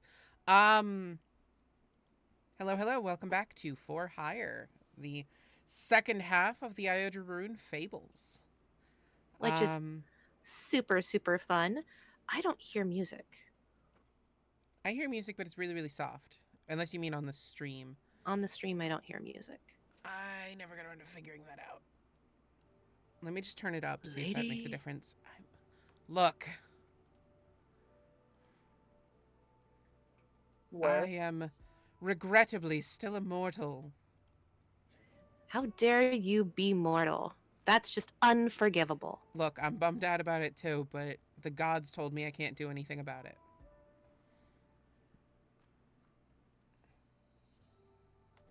I'm still not hearing anything. I'm still confused why that is, but Is your browser source? Does it have anything there? I'm not using a browser source for audio. It's just the desktop audio. Everything going through my headphones should be playing on the stream. All right. Well, this will be something that we will just troubleshoot another time. And in the meantime, sorry about the lack of music. I had a whole bunch that was set up, but that's a thing. We'll deal with it later. Yeah, unfortunately, shenanigans occurred. However, onward and upward, and other such positive Indeed. affirmations. All right. So, that all being said, welcome back. Welcome to back to For Hire. Yeah, it's our second part of the stream as I shift into kind of like my happy customer service voice, right? As opposed to like, where'd my music go? We're all human. It's a thing that happens. Today we've got Daisy with us. Daisy, go ahead and introduce yourself. Hello, I'm Avalon, and I play Daisy, the Harangon wild magic sorcerer. She receives visions and willingly ignores them. You can That ghost the sounds about powers right. that Yeah, be, right? totally Fates and can. such. You can just ghost them. If you don't talk to them, they won't talk back, supposedly. Tom, Beg to differ. tell us about yourself, Tom. I am playing Tom. Wow. I'm Devin. I am playing Tom Raindancer, a Kalishtar fighter, where the powers that be are literally in my head. I cannot ignore them. No, you really can't. And Borealis will be joining us at some point, possibly, to play as Ray, to be those voices in your head. Always important to have those. As long as you don't answer them back out loud, you're I fine. don't think you have that choice. I think she can still hear you when you don't. That being said, Devin, I'm not expecting you to really know this, but you would get double DM inspiration if you ever come to one of these that you missed with the recap of the previous session. So I'm just going to hand it off to Avalon. Avalon, for DM inspiration, could you give us a quick recap of what's happened? Yeah, so I tried to go to Elaine Rivers to figure out what the heck her deal is. And she informed me that she was closing up shop for the day and we'd have to try again tomorrow. Aside from that, I interacted with a peculiar flower after a brief internal debate over the cause. I tried to find the source of magic here in the outer ring. Traipsed around the outer ring for a while. Eventually wandered into like a general goods store. I realized I was alone and immediately made myself a menace. And then when I was no longer alone, I lied a lot. And then I ended up helping clean up anyway because,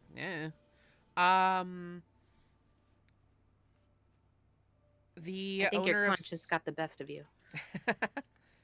my desire to do good things clashed with my character's desire not to. Um. Anyway, the owner of the shop. Oh, sorry, give me a moment. Pardon me. The owner of the shop was a bear shifter? That's what it Druid? sounded like. A druid of some sort, maybe a were shifter. Not entirely sure. He was a man what was also a bear. Yeah? Um and he basically told me there is no magic in the lower ring. Magic travels upward. Um and yeah, we talked a bit about that, and then we returned to the inn to You sleep the did. rest of the day until we can see Elaine Rivers. Yes. You returned back to the inn where you were able to get your long rests, unless there was something you wanted to do with your night. I don't think so. Tom, was there anything you wanted to do with your night?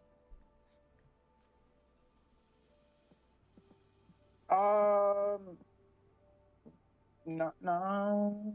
Probably hang out with I forgot his name. With Rain? Yeah. Yeah. As you hang out with Rain, he slides you like a couple drinks, makes you a new bowl of stew, and just kind of nods, tells you a little bit about the city, um, asks about your adventures. Is there anything that you'd want to share with him?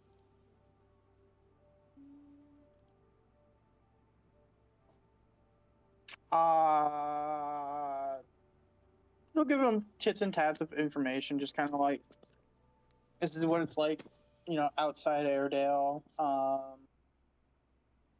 Just kind of like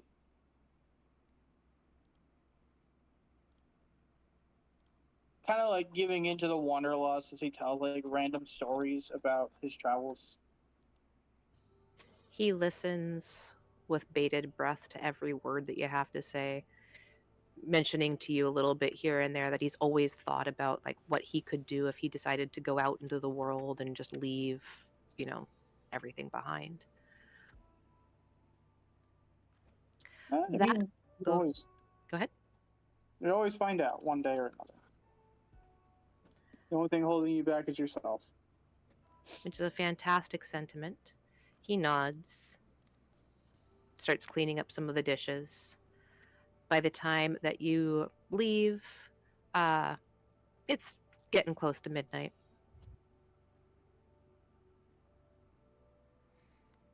Is there anything else you'd want to do with your night? I have a question. What is Yeah. Amethyst up to throughout, like preceding and throughout dinner and the evening? Is she Roll a around? perception check first. Of course. First roll of the night. Where is perception? Bonk. Natural 20 for a total of 19. For 19. I love that. You need to update your stream, please. But yeah, 19. She's not there. Good, bad, otherwise. She's not there at the moment. You kind of spend some time looking over, trying to figure out where it is. She has a very unique perfume, even amongst all the flowers and the different smells of Airedale. She has a very unique scent to her. It's not a bad scent, but it's definitely something that you can kind of sense that she's coming before she's there. Um, and she's just not here tonight. Okay. Um does she have a particular place that she usually goes aside from like a table in the front? You could roll a history check with disadvantage just because you haven't really had a lot of time to get to know her. Yep, that makes sense. I need the disadvantage too. That -1 is I really know that's overpowered. very Oh. overpowering. With the disadvantage, you got a 16. You might not know where she is. You don't really know her. You don't know much about her in general, but you do know that, what you've heard is that the elves tend to flock more to the upper ring. Some of them might hang out in the middle ring, but it doesn't seem like she comes down to the lower ring to hang out. She comes down for business. Makes And sense. business is only to deal with her brother and certain things, but she's not hanging around here for fun. Okay. All right. Hmm. I will just hang out for a bit before bed and just, I don't know, juggle dinner rolls with Mage Hand. That sounds like Just something mess she'd around do. for a little while and then Totally. eventually go to bed. I like that. You wake up the next morning. You guys do anything fun with that? Does Daisy wake up before Tom, I wonder? Ooh, why don't you each roll constitution checks and we'll figure out who wakes up first? That was a check? I don't think it would be a save. I feel like a check is fine for that. Okay. Just double checking verbiage, that's all. Oh, I rolled a 4, So- so That's a probably not 4 me. for Daisy. You said con? Yeah. Con check. That's a 3 for a natural 1. You guys are fantastic. Make I sure that you're rolled a putting these 4 and I rolls still in the won. chat because people need to see them. Outstanding. And then just make sure that we are updating the chat so people can see them. That's a Yeah. fantastic thing. I don't even need to bring up the actual window, apparently. I just need to, like, hover. That's fantastic. But we do need to scroll down so we can see Tom's because we're at we Yep, don't see the new rolls. I'm doing it. I'm doing it. Fantastic. All right. So yeah, super fun. Both of you tired. Daisy's less tired than Tom because, with his dirty one. How often do you get to say that somebody gets a dirty one? It's always a nat one. You never get to hear a dirty one. That's fantastic. He's tuckered out. Whatever Ray had done, is just in his mind. He's just exhausted and he sleeps for a good chunk of time. In fact, Tom, I'm going to have you roll me a D8. While he is asleep, if I wake up first, I would like to. Which you do. You wake up 3 hours before he does. I would like to creep into his room. All right. And I will use. I will carefully dye his hair and beard pink.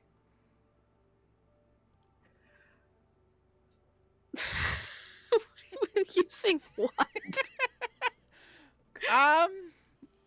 In my head, prestidigitation would work for this, for like a light. Okay. Yeah, that'll yeah, work I can for make I can make a color appear on an object or a surface for 1 hour. Fantastic. Is it going to be? Are you going to wait and time it for when he wakes up? Yeah.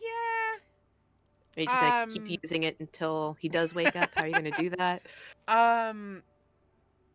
Yeah, we'll say, like, so she wakes up, just kind of waits for a bit, has like a breakfast, gets bored of waiting for him, and like after a couple hours, she just like goes back upstairs, realizes he's still asleep, and just like carefully sneaks into the room and just messes with his hair while he's asleep. Beautiful.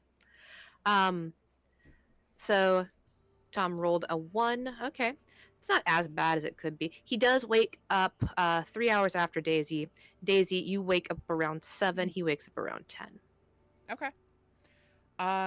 Do you want me to like roll stealth to sneak in there and do this, or I would love for you to roll stealth and sleight of sneak in hand and or do something? this. I don't know.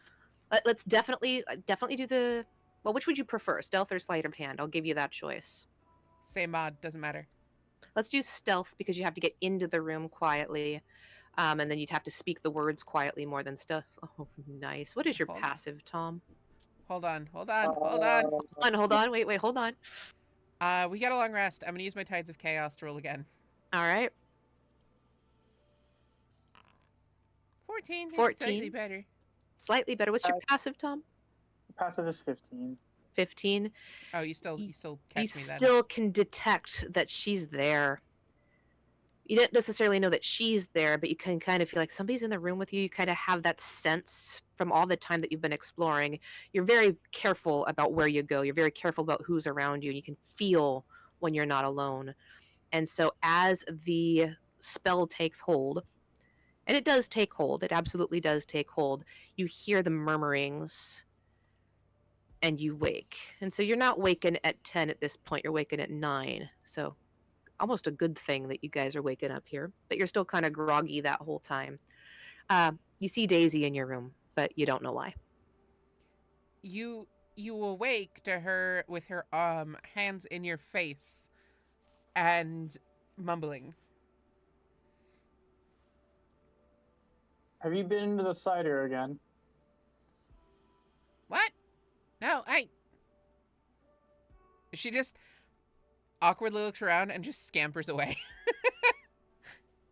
I gotta go over here now. And she's like zooms off. Like, yeah. Sounds about right. It's like he's just he starts to roll over, and his little pet mouse just kind of like pokes him in the nose. Like, nope, time to get up. Wake You're up. awake now. Feed me. You're awake. Feed me. And you just hear this like chip. Yeah. Oh my Little god. mousy squeaky squeaks. Those are great. Thank you. He sighs begrudgingly and scoops up you little mouse. All right, Waiting all for right, the food. all right. And Well- breakfast is like basically when you had rented these rooms, you get breakfast, lunch, and dinner included in the meal price. Anything alcoholic that you want to purchase would be cost you extra. But this is breakfast. Hopefully, you're not day drinkers. No comment. No. No, Yeah. surprisingly, Daisy doesn't really drink much. She's all natural, baby. Which might be why she doesn't drink much, because she might not like losing more control. When you're born like this, you just roll with it, you know? Yeah. Yeah, Tom might consider drinking. she sits down with an anomalously large pile of scrambled eggs and some toast. Like a normal portion of toast and a ton of scrambled eggs for some reason. When we say a ton, are we talking like 3 platefuls? Are we talking like a mountain of like mashed potatoes at Thanksgiving? What are we talking about? Okay, so it's just one plate. One plate. But it's like one piece of toast. But it's like piled of with the eggs. Does that make sense? So if you were to put let's say that you were arm wrestling on the table, would this pile come up to where your fist would be if you were arm resting on the table? Good lord.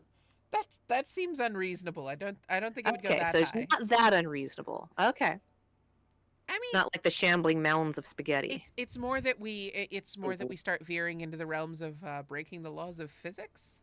If they get that big, that's a huge pile. It's a lot of eggs, but if we're talking about breaking the laws of physics, I got news for you, babe. I'm a rabbit. I got news for you, bunny. Breaking the laws of physics in a game, that's something that we do every day. Okay, I could go on a diatribe about internal consistency here, but I will refrain. Refrain. Don't do it. Anyway, just a lot of scrambled a eggs lot and some of scrambled toast. eggs. Just so much, like enough scrambled eggs that it's noticeably a huge portion. It's noticeably yeah. Especially like, because she's like freakishly thin, so it's one of those like, where the heck is she even putting it? it's all in her cheeks for later. Gross. I mean, that's how rabbits do. Terrible. Disturbing. I hate that so much. It's in your brain now. It is. I didn't want it. I still don't. Sorry, Devin, go on. We are talking nonsense over you this whole time. It makes you feel better. I haven't said a word. Tom will get a little like cap full of granola for his little mouse. Put her on the table. Starts chewing into it. Yeah. All the little gentle finger pats. And he himself will go for skillet plate thing. Okay. Like a breakfast skillet. I like it. That's so good. and you get kind of like a different variety of meats there, and it just smells fantastic. You aren't entirely sure what part of this is owlbear, what part of this might be, uh, oh my gosh, hopefully not owlbear. That would be awful. But you see like a whole bunch of different meats of varying varieties that are fairly local to the forest. You think they seem like Ranger specifically seems to be one who likes to do like the natural, local farm fresh type of thing. Gotcha. Yeah, owlbear's a little gamey, Little bit, yeah. You might think, no. but yeah, defo having a good time. Nom nom nom. Nom nom. Fantastic. I'd like for each of you to please roll me a d10. I gotta think about that out. What is this? That's a 12. I rolled a 7. How am I All right. pinned at the bottom of the pile? And then make sure I you're keep thank playing. you. There it is. Ah. Blah. A 3. All right. Add those as temporary hit points. Oh. Ah. So Daisy, you get 7 temporary hit points. Tom, you get 3. As it's a hold on. really good. Did you already add that to my sheet, or did I have temporary hit points from... Wait, never mind. Never mind.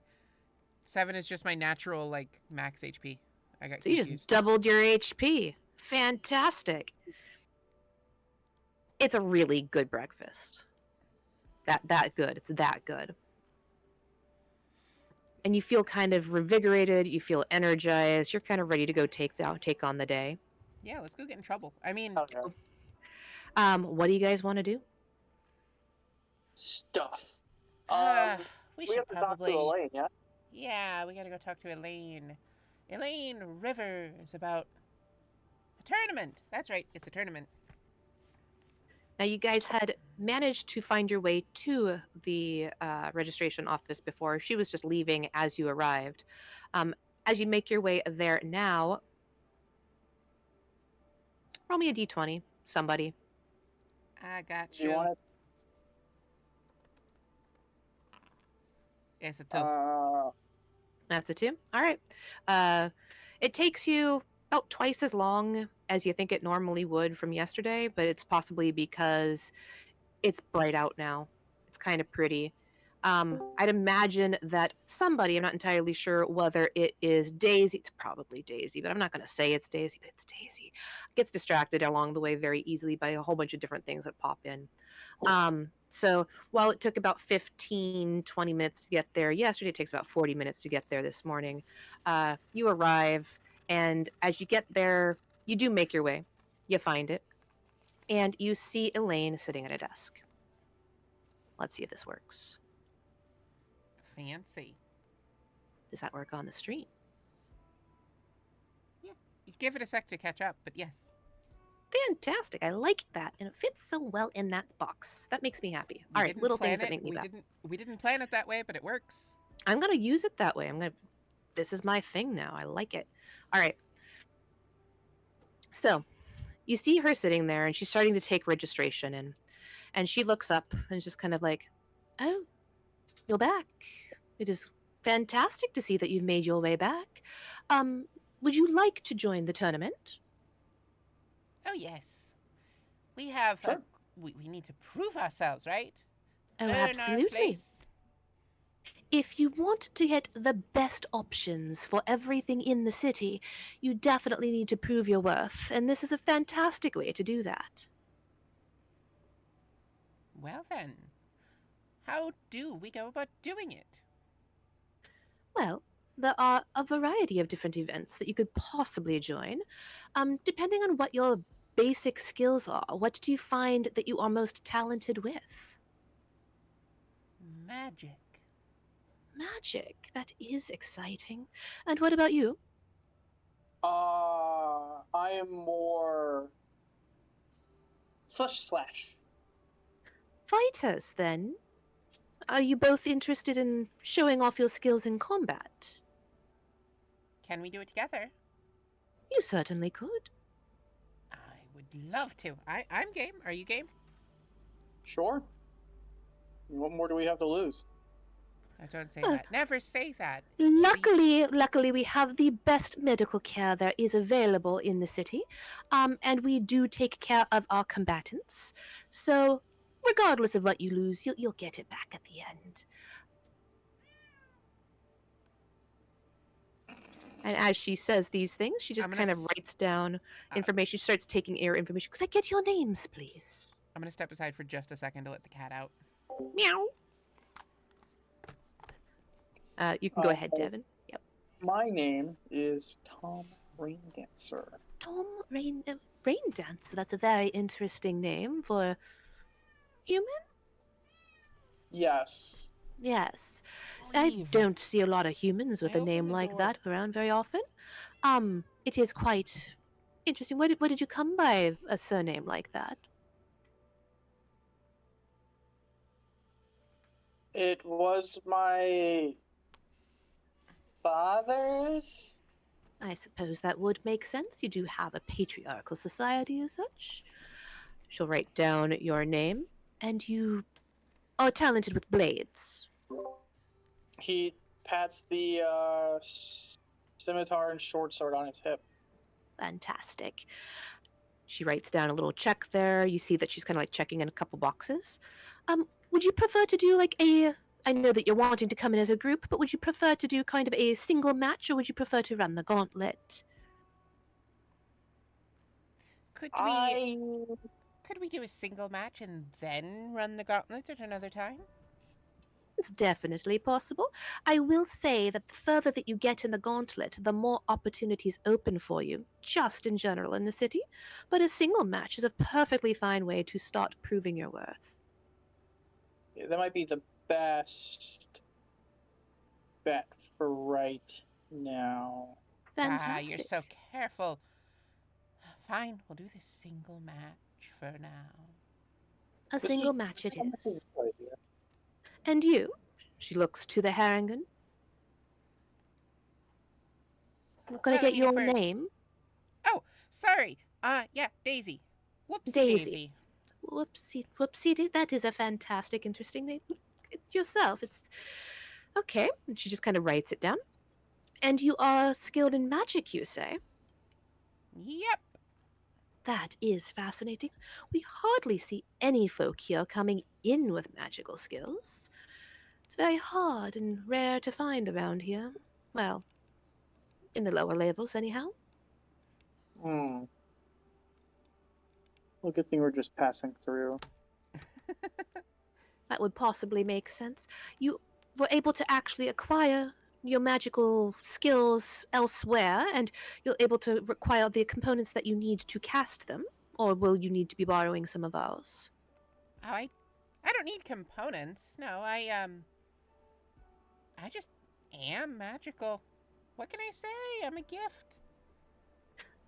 That you are, you certainly are. Please, So head this way. patronizing. And she kind of gestures towards a side room where you can go and prepare and get ready. Awesome. Yeah. Tom will, when they go into the room, he will just kind of like adjust his gear, make sure everything's good, and just kind of go through like the basic movements of his technique. Just not twirling, but just going through the motions of his swordsmanship.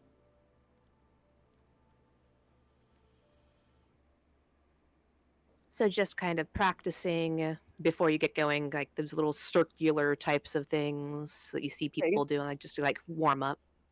Yeah, he's warming up. Fantastic. Daisy is Forgot the word. tossing around the magic 8 ball, and just sort of like tossing it and catching it with the mage hand, and just sort of, like the contact juggling in Labyrinth, kind of Okay. like that, but she's only got the one, and Got it. sometimes she tosses it because, Why no not? point in listening to rules. Who cares about rules? Rules suck. Um, We're gonna like move forward. We're gonna make our own rules, right? Yeah, exactly. Right. As you guys are prepared, I'm guessing at your levels, you probably don't have much that you can prepare, but is there anything that you do want to do for actual prep before you go into the Coliseum? Um, I have a question. Yeah. Could I use minor illusion to make an illusion of myself that walks with us as we go in and is just like active when the combat starts? I'll let you roll for that because that does sound fun. Okay. Cuz like it's an action to cast and like manipulate it. Right? So and it says that it specifically says that if you make it like a creature and you move it, you can make it walk as part of that like moving. Right? Hold on. I'm just double checking.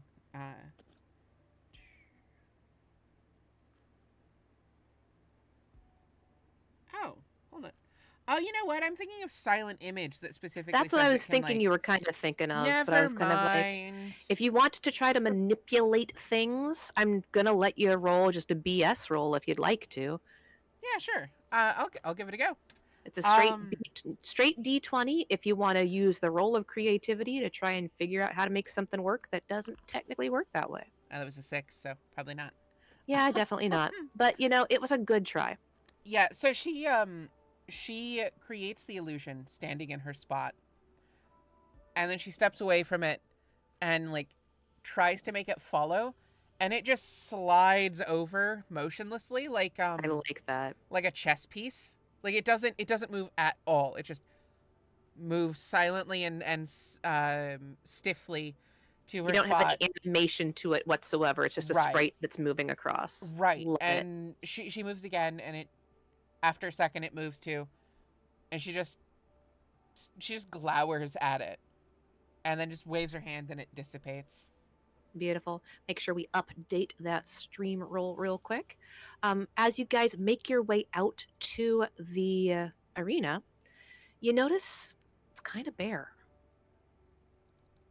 Wait, it's kind of a bear? No, that was the uh, shopkeeper from last week. But the arena itself is kind of bare.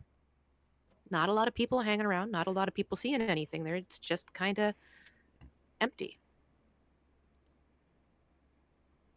I can't tell if it's better or worse without an audience. It is hard to determine whether you feel like it's better or worse, but you do see that, you know, it still brings in a lot of the revelry from the rest of the city. A lot of the ornate flowers, et cetera, are all around. It's kind of cool, but it is also very big and very empty. You get the feeling that this isn't necessarily something that people come and spectate for fun. People come here for a reason. You do feel like this Coliseum could be filled, and often is filled, but for your fights, minimal interest. It's insulting. They don't think we're worth it.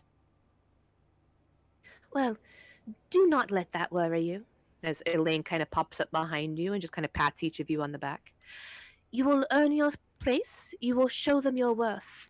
When they realize that you are worth it, they will come. And they will throw their coins at you to make sure that you are working for them. Are you ready to show us what you can do? Yes, Ready as I'll ever absolutely. be. Beautiful. And then she just kind of gestures to the Coliseum floor where you guys are able to step out. All right. Yeah, we'll head out. Let's see if this works the way I want it to. Hello. As we step in, I will use minor illusion to just throw out some silent like fireworks. Pew pew. Um, gotta have the pizzazz. I love how it's all bloodied and there's like bits of old weapons and stuff. Yeah, it's fine. Is that a spine by the shield? It's Or is fine. it just a curved sword? It's fine. It's totally fine. Yeah, how cool. Oh, there's. Oh, I see. Never mind. I was like, there's two Toms. No, there's not. All right. Let's see if I can figure out how to put these in again. They were here the other day. I don't know where they went. That's annoying. Wonder if I put them in a different scene. Hold on a sec. There are some stream viewer settings that need to be tinkered with. I tried to like manipulate the zoom and stuff for the sake of the stream, and I'm not going to get into the nitty gritty. There were shenanigans. I have dealt shenanigans with them, happen. That being said, now I know what the problem is. It's fine. I'm fixing it right now. Give me just a second. You walk in, and you see Elaine just kind of standing up at making her place to the. I don't know if you can actually see it on the map where it is on the stream, but she's kind of standing on the pillar in the center. You see like the box. There she is, hanging out, ready to actually kind of give the basic spiel that tends to go along with it. Give me just a second because I'm not quite ready yet. Hate it when that happens.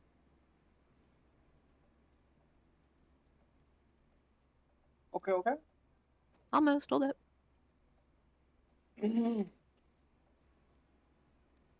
Heck. Ouch. Almost. No, you're good. I just keep trying to like zoom out to show the whole arena to the stream, and it keeps like snapping back to the tokens. Isn't that fun? I'm not entirely sure why it's doing that. Probably because I'm messing with other things. Regardless, some sort of setting with stream viewer. It's not a huge deal. It's just a slight annoyance. Well, it's something that we're going to have to kind of play with and get better at, but it's something that we'll do during off time because we have to just take note of doing it to get better. Yeah. All right. So as she steps forward, you do notice that out in the crowd, there are a couple people starting to pop in. You wouldn't necessarily call this a large group in any way, shape, or form, but you would say it's not empty anymore. It just looks empty. It's very sparse. Very few people hanging out at different parts in the arena seating, just kind of like paying some modicum of attention. You feel like maybe they were people that Elaine had kind of brought in herself specifically to watch for whatever purpose. She steps forward, raises her hand, and smiles to the entire crowd. Well, the crowd that there is. And gives a magnificent little starting speech. Ladies and gentlemen, warriors and adventurers, welcome to the Airedale Tournament of Champions. I stand before you as your host, ready to guide you through the thrilling and prestigious event. Today, we gather to witness the rise of new heroes and celebrate the indomitable spirit that courses through your veins. In the heart of this magnificent city, where magic and steel intertwine, where races of all kinds walk these bustling streets, we have assembled this arena to become a crucible of glory. Here, warriors of every background, spellcasters of arcane might, and agile rogues shall clash, seeking honor, fame, and the opportunity to prove their mettle. To those assembled, let it be known that this tournament offers more than mere spectacle. It is a gateway, a chance to prove yourselves worthy of great sponsorship.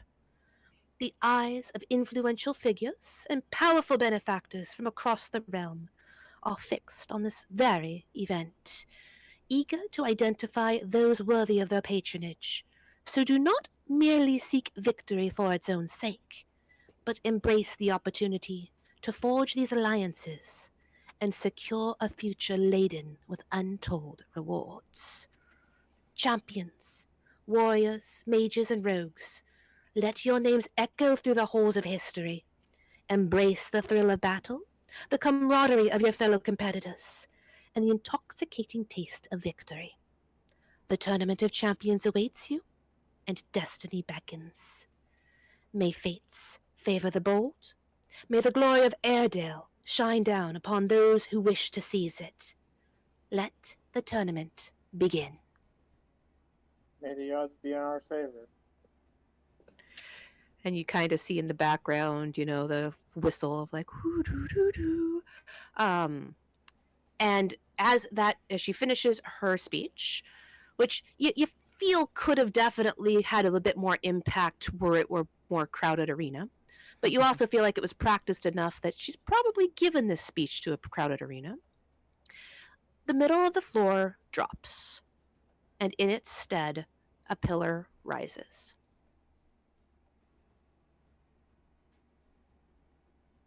Let's see if that works. Ooh. You'll want to shift the stream. Yes, I will. Give me a moment. Oh.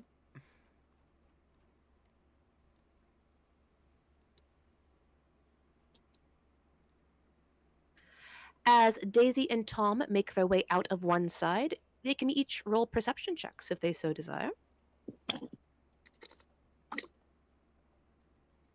But of course.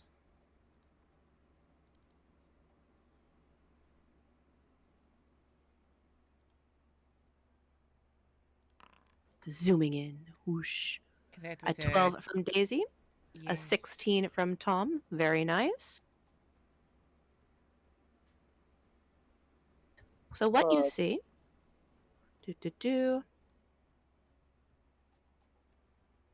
across the way, you see 3 competitors step out from the opposite side, Ooh. making their way towards the center of the ring. We are outnumbered, apparently. And if you want to make the stream update, that would be fantastic. Absolutely not. Okay, well then don't. Fine. Didn't want you to anyway. Jeez. No, as long as we agree. Okay, as long as we're cool with that, right? All right, I don't remember how to scale back. How do I scale back? You, mouse wheel. My You mouse scroll. wheel hates me. My mouse wheel hates me. Is there another way? I don't know. Okay, fair. Sorry. I just used the mouse wheel. My mouse wheel just don't like me, so I'm like, okay, fine, whatevs. I'll just make this huge, apparently. All right. So we have Elaine just kind of nodding to each of you, and she nods to your challengers. Please step forward to the platform. Make your way to where you wish to have your starting positions. Oh.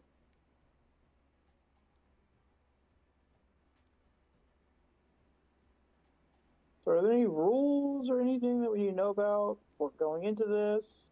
Or stuff? It's a great question to ask. Are there any rules about anything that you need to go know about going this? At this point, haven't been any given. Don't die. She Got has it. told you, she has told you that, regardless of what might happen, they got medicine. They got people to take care of it. So it seems to be kind of a no holds barred type of thing. So I have a question. I might have an answer. Well, I just want to get a vibe on the things that we're looking at. Yeah. So my gut says ranger, bard, and wizard. I see a bow, a lute, a sword, a staff. Do they look like do their outfits and weapons look well made, well maintained? Does it look like they have names? They sorry, do have I wasn't names. expecting that. Does it look like, their stuff is old and well worn? Like what is the vibe? Well, the first thing that Tom would notice is that all 3 of them have at least some elvish blood in them.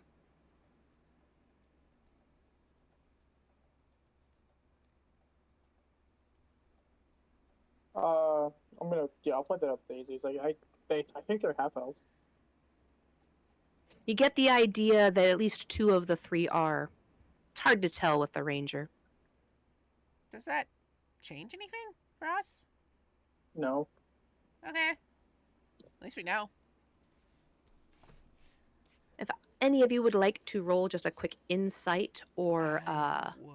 guess quick history check, even you're welcome to kind of see if that does might maybe change something. It doesn't make a difference to me. They're both Just an -1. insider in nature. Insight or sorry, history. I rolled a 10 on the insight. Okay. 14 insight. This is Airedale. You've noticed that there's a very strong preference towards elves in this city. Why they have elves here is questionable. It might concern you a little bit.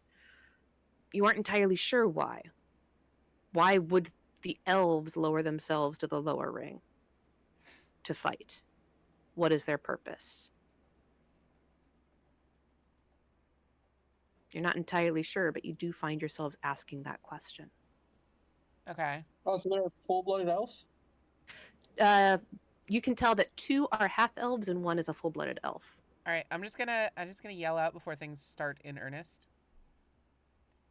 Actually, let me double check something on my sheet real quick before I make a fool of myself. Well, a bigger fool of myself. Well, I mean, that's kind of where the fun Okay, yeah, comes we're in, good. though, right?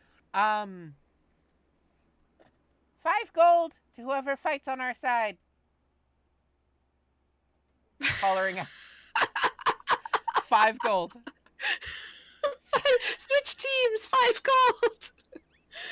We are outnumbered, and I don't like it. If you come and betray your friends, I'll give you 5 gold. Oh man, this is great. Okay. You know what? Throw some persuasion out there at disadvantage. I love it. As you wish. I know. Hold on, I'm gonna use lucky. Okay. I'm gonna use a luck point on that. 25! Oh my gosh, sorry. Oh, okay.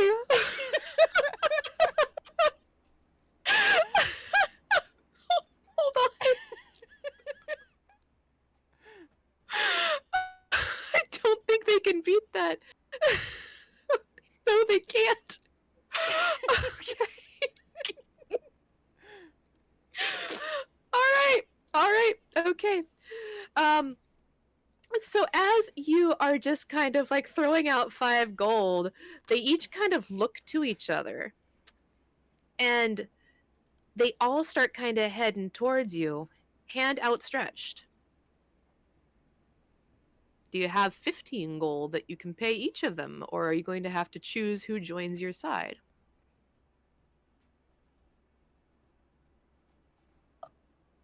If they all join us, does that mean we win the match? We'll see. I can pay them. That's why I'm asking. Like, We'll see.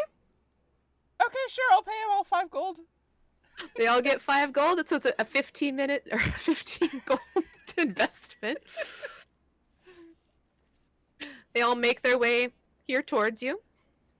She'll meet him in the middle. She'll meet them in the middle. Pay them each 5 gold. Fantastic. So as she pays them each 5 gold, what's Tom doing? He's confused. He's like, Yeah! Understandably. Is he just hanging out in the background then? he's like, did that really just work?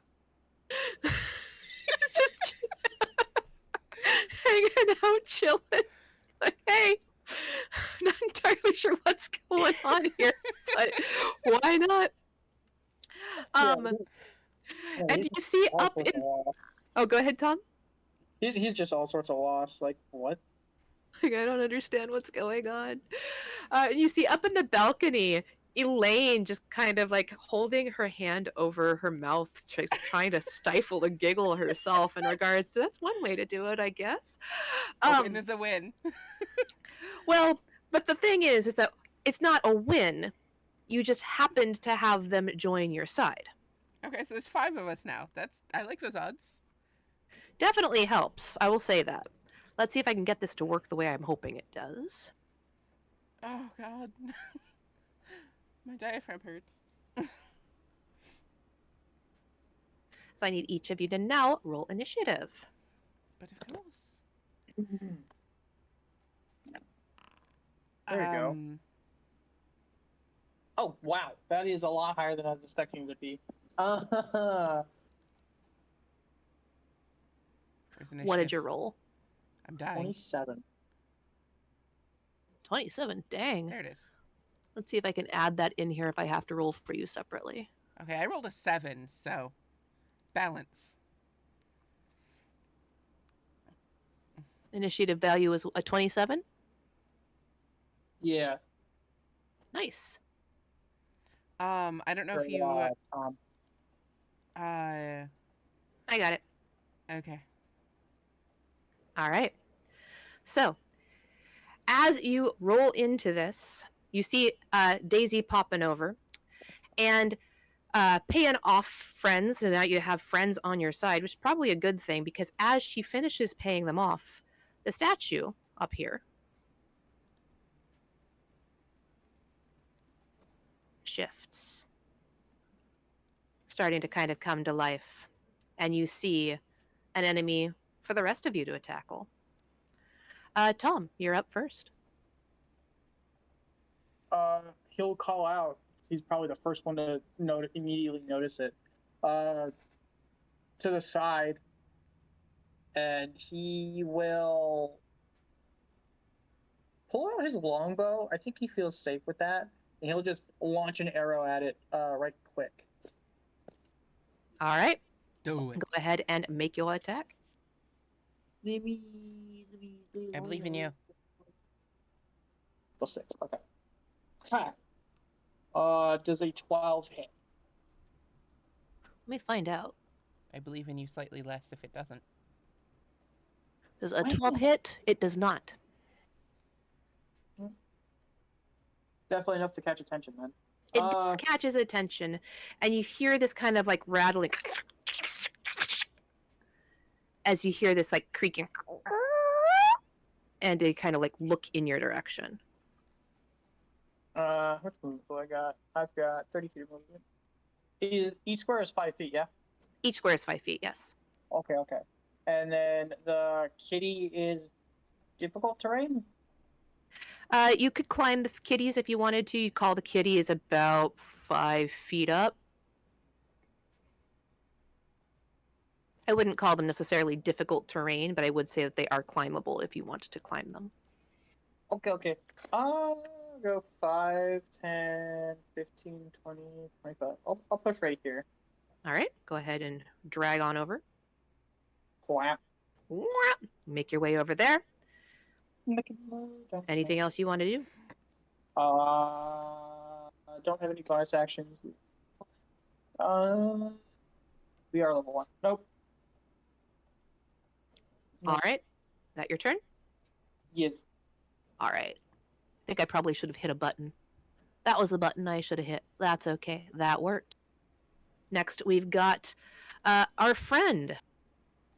Our new friend, which is a fantastic. Didn't realize he was going to be your friend initially, but there you go. Things that happen. It's amazing how many friends you have when you have money.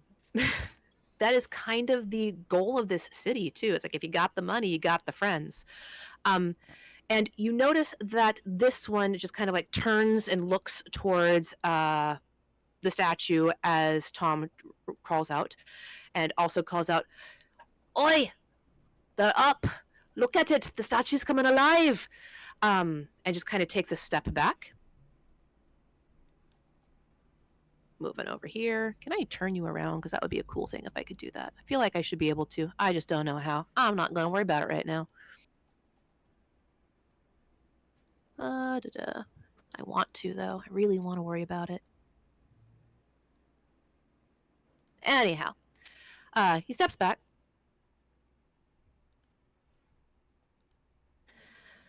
And points to the creature, deciding to make him kind of laugh. "You think you're coming out for something? You think you got something to say? Let me tell you, you're ugly. Not exactly the best joke in the world, but hey, we're gonna go with it. Why not? As he casts hideous laughter on the creature. I don't know how to do this in here. I should probably figure this out. Can I actually target it easily? I can see it. I can look at it. I can do boom. So we come up here. We've got each creature of your choice that you can see within range perceives everything as hilarious, funny, and falls into fits and laughter. If this spell affects it, the target must succeed on a wisdom saving throw or fall prone, becoming incapacitated and unable to stand up for the duration. A creature with an intelligence score of 4 or less isn't affected. Yeah, it's not affected, unfortunately. So that's just kind of a thing as we use a spell slot to prepare for something that doesn't actually happen, unfortunately.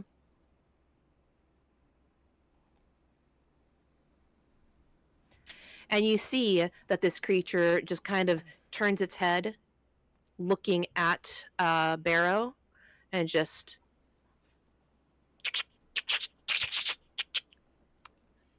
That will be the bard's turn. It's literally too dense to get the joke. Literally that? too dense. Yeah. And with that, we move on to Cephras. Cephras, now also paying attention to the new threat on the field, turns very quickly, readies their own spell, and just throws an Eldritch Blast that way. Because why wouldn't you throw an Eldritch Blast if you got one, right? Oh, him's a Why warlock. wouldn't you? All right, so need to play with this board to figure out if I can actually target creatures with it, because that would be fantastic.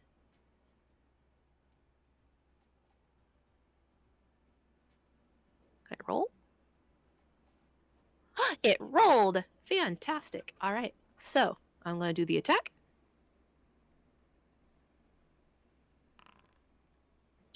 With a 7, that does not actually hit, unfortunately. And he takes like a couple steps back. Just wanting to get some distance between themselves and the creature as it goes on. Moving on, it is now the creature's turn. And the creature just kind of like continues to shift, continues to move. Looking 1, 2, 3, 4, 5.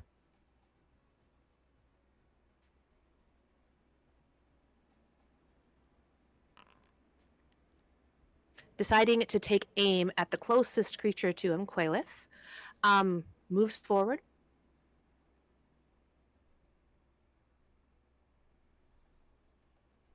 And does a fun little multi-attack against the ranger. This is why we bring NPCs into a fight. That's why you do. Makes 2 Who's melee a good little attacks. meat shield? You're a good little meat shield. First attack for a 12.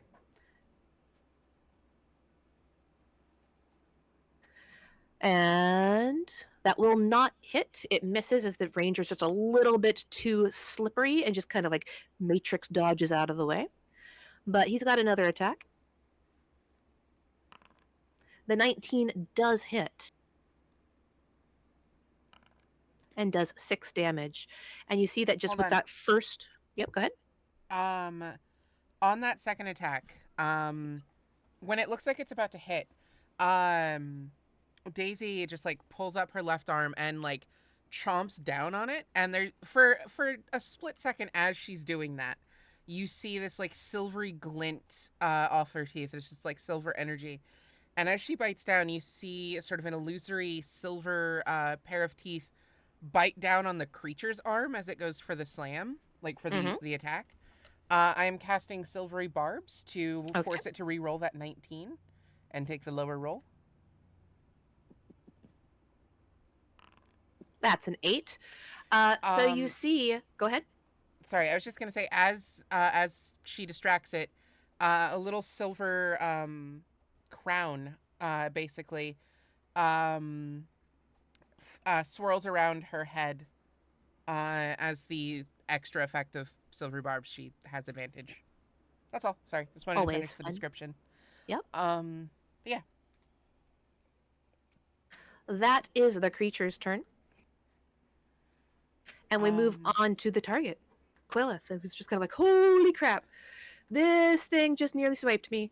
And then this silvery thing came out and it saved me. And you just kind of see like them breathing. Just okay. Okay. Okay. You recognize as a ranger, they tend to be a little bit more comfortable with kind of having those further back attacks. But they do have a short sword on them. So they just kind of take their short sword because they are so close up and they try to make an attack.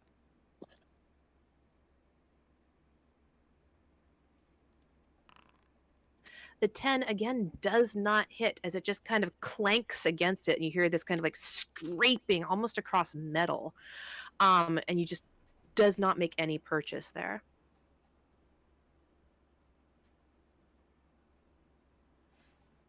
Daisy, your turn. All right. 5,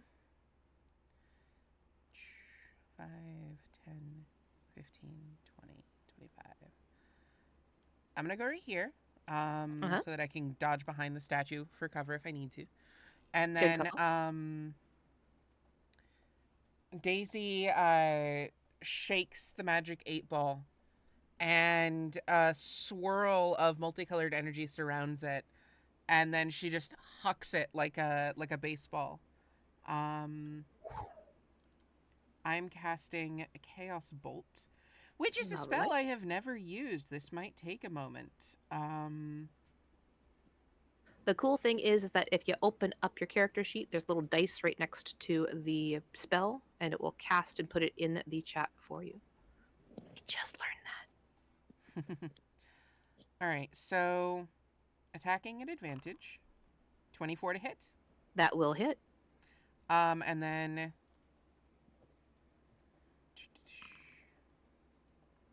all right, so sorry, I'm just making sure I know how the spell works.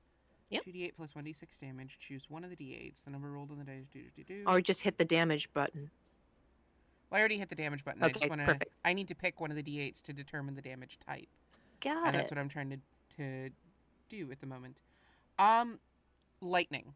So Lightning. the ball swirls with multicolored energy when it's in her hand, and as she throws it, the other colors sort of like fade away, and it glows this bluish whitish color as energy arcs around it, and it impacts the thing in the chest for 8 lightning damage. Very nice. Also, I forgot to do this on the silvery barbs, but it is a thing. I need to roll a wild magic surge. Oh yeah, you do. Because I used my my chaos earlier. Tides of Chaos. That's what it's called. Let me grab my D20. Sorry, give me a second. Yeah. Where did that table go that we made the other day? I never actually got around to making it a full roll table, which is a troublesome thing. I think you put it in just private chats. Yep. I'm scrolling. There we are. Okay. So as she does this, she feels a weird sort of compulsion build in her throat. And I'm not going to actually do this out of consideration for my family and surrounding area and the mic. Appreciated. We all appreciate that. We like our eardrums. Everything she says for the next minute, she is shouting, like top of her lungs, shouting. And she I got the first hit. Outstanding. Okay, that was louder than I meant it to be, sorry. But anyway. It worked. We're good. I do believe that is my turn, however. I don't think Fantastic. Actually, hold on. I don't expect there's a lot that you can do at level 1, quite frankly. That was my last spell slot, too. There you go. I am going to use my remaining 5 feet of movement to get behind this pillar. Go hide? Statue. Yeah. Probably wise. Tom, you're up. Tom, am I able to pull out both of my weapons or both of my blades? I don't know. Are you? You look at your skills and you tell me. And Ava, if you want Uh, to advance the stream, that would be appreciated. Oh yeah, my bad. I just gotta like hover over it every so often. I just keep forgetting to do that. It's a habit we need to start getting into because it's a thing that needs to happen. I'm aware. I don't think I have that feat. I think that's dual wielder. That's fine. Oh, that didn't feel good. I'll shoot it again. Attempt to shoot it again. Pew pew.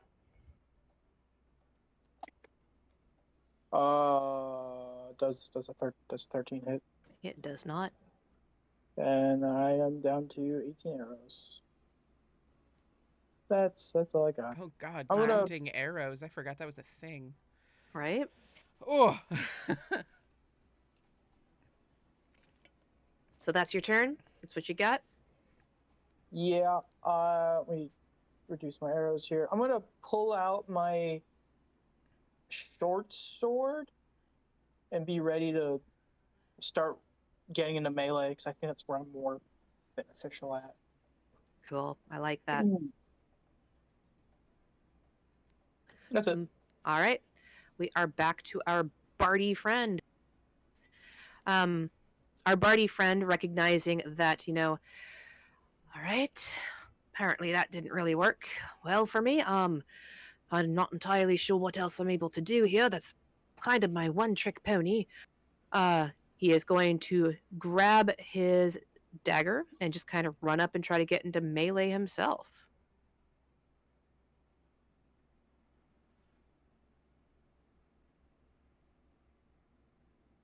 Doesn't have to run too far, luckily. Making an attack, the 14 does not hit. And that will be his turn. The super exciting. Terribly. It's the super exciting level 1 combat, right? Swing, miss, swing, miss, swing, Swing, miss, swing, miss, swing, miss. I don't know The what you're one on about. spell I slot. hit. This is true. Cephris is up. And decides to go ahead and try that Eldritch Blast again because that seemed like a pretty good thing in the first place.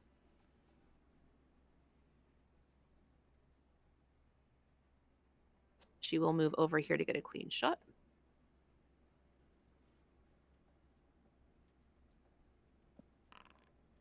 But a nat 1 does not get that clean shot, actually. She kind of trips, falls over herself.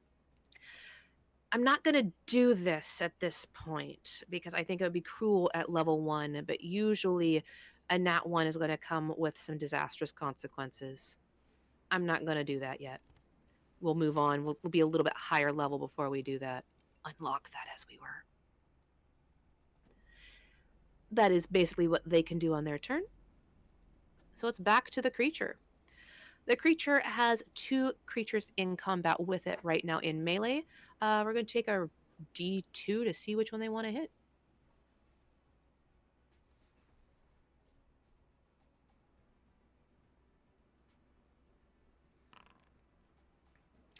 And apparently they really have an issue with Quillith.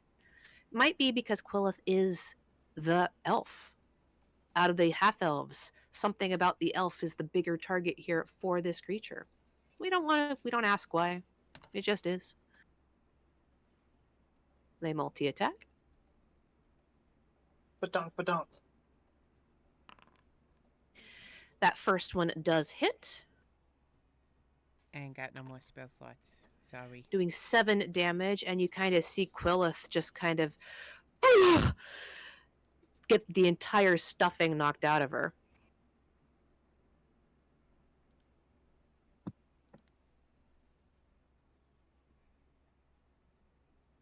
Where 1 hit takes her below half health. Yep. The second attack also hits. Luckily, that is not a crit. You're doing great. And that second hit takes her down. She is out.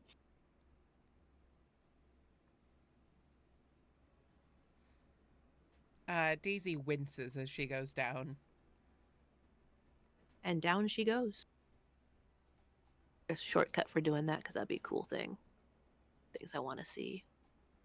Just need like an alternate art of them laying on the ground. I think that there's like a mod we can put in there that can at least turn it gray or something, which would be a perfectly good indicator too. Something to worry about later. All right. Luckily, unluckily, it's her turn. So we're gonna see if we can't do a death save here.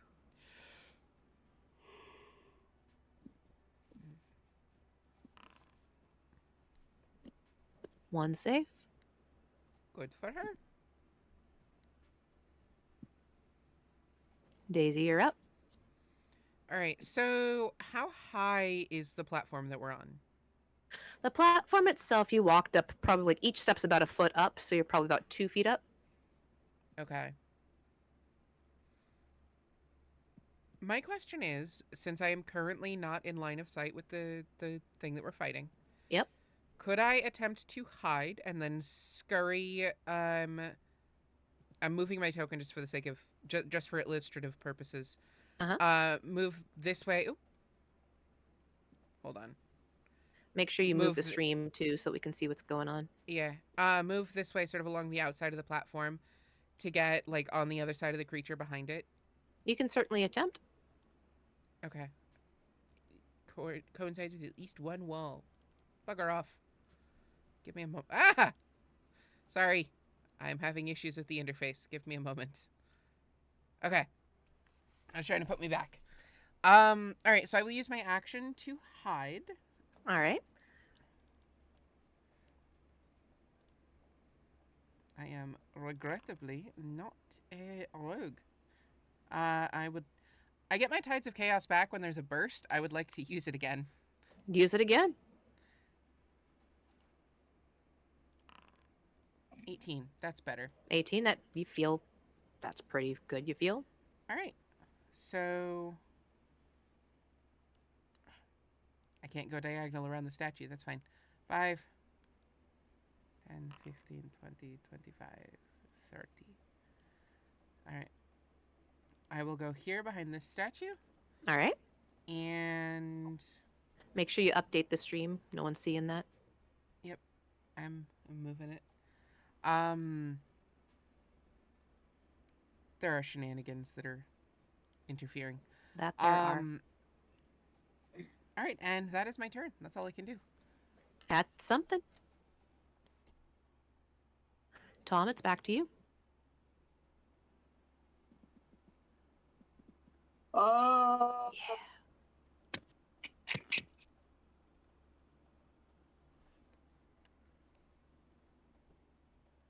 I think the best play might just be to drop a longbow, draw the other sword. Do it. Yeah, we will. Bap, bap. Come on. Bap. Yeah.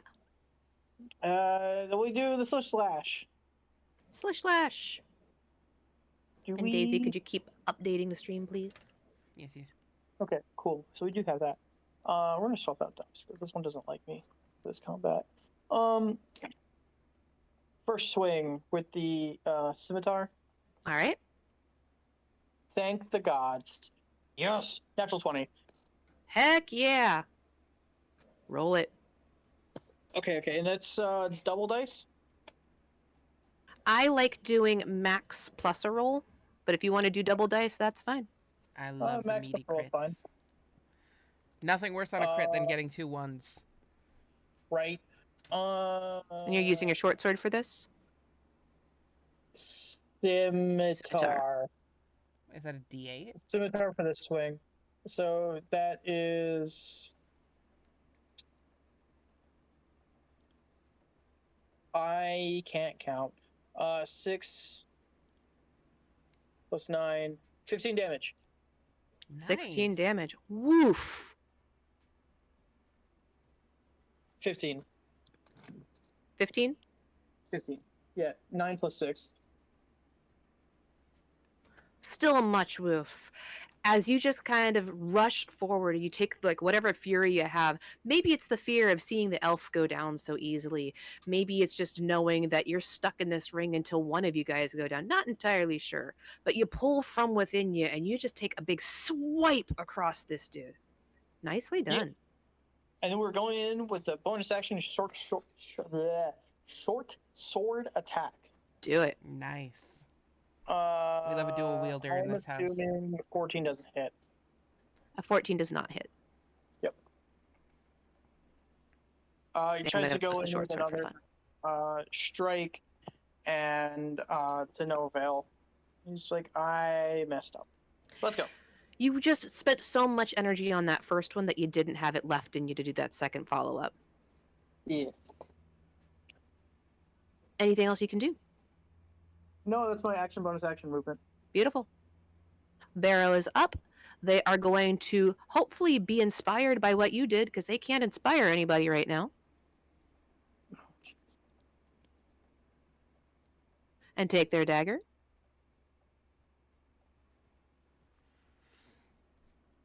I believe in you, buddy. Ooh, It's one of those. so close, but not quite enough. As you feel that the Barrow just kind of like shoves their dagger in, trying to find a weak spot, something that they can pull apart, something that they can pull, like a crevice to like pull things apart, not finding it. It feels for a second that there's almost stuck, but then it falls free. Suffrus is up. And they're going to keep on blasting with that Eldritch Blast, hoping something actually makes contact.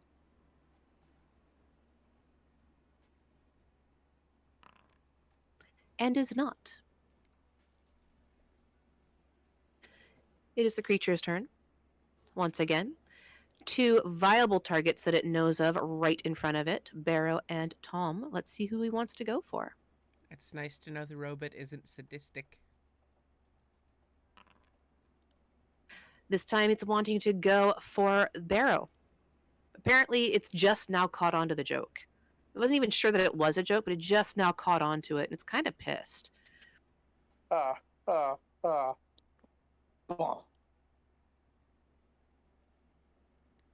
Let's see, I go over here.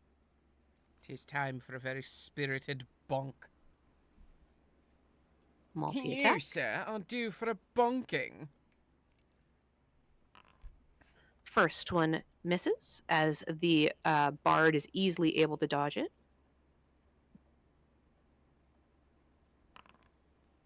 The second, ooh, what is your AC? Second, he's also able to easily dodge, almost kind of making a game of it. You can kind of see sweat off of Barrow's brow, just kind of looking around, not wanting to get hit after seeing what happened to his friend.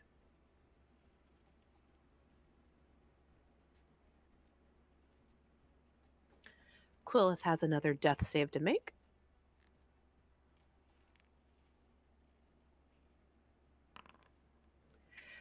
Two in a row. Nicely done. Daisy, you're up. All right. I 5, 10. Flanking with Tom. All right. Make sure to update so we can see what's going on. I am. Give me a moment.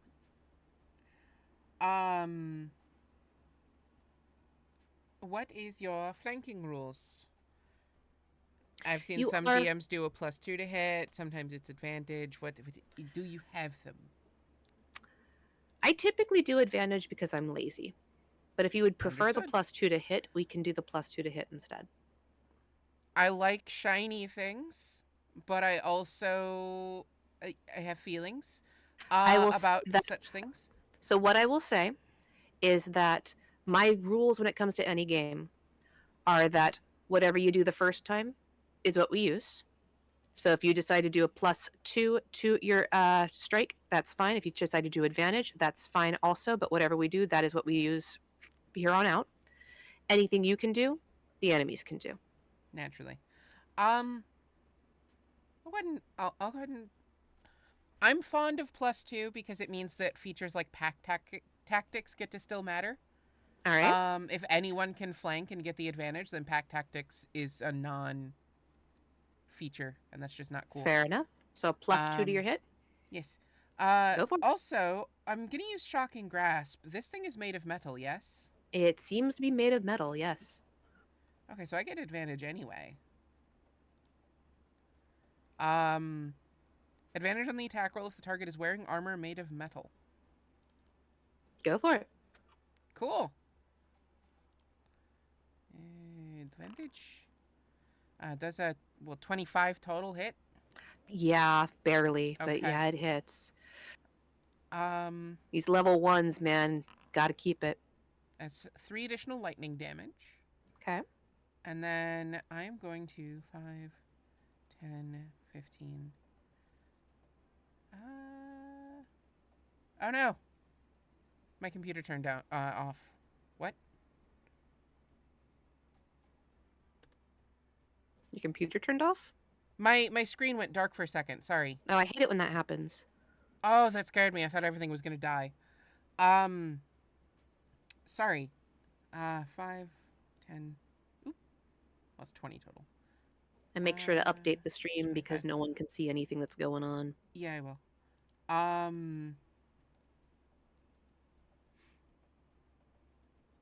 All right. So,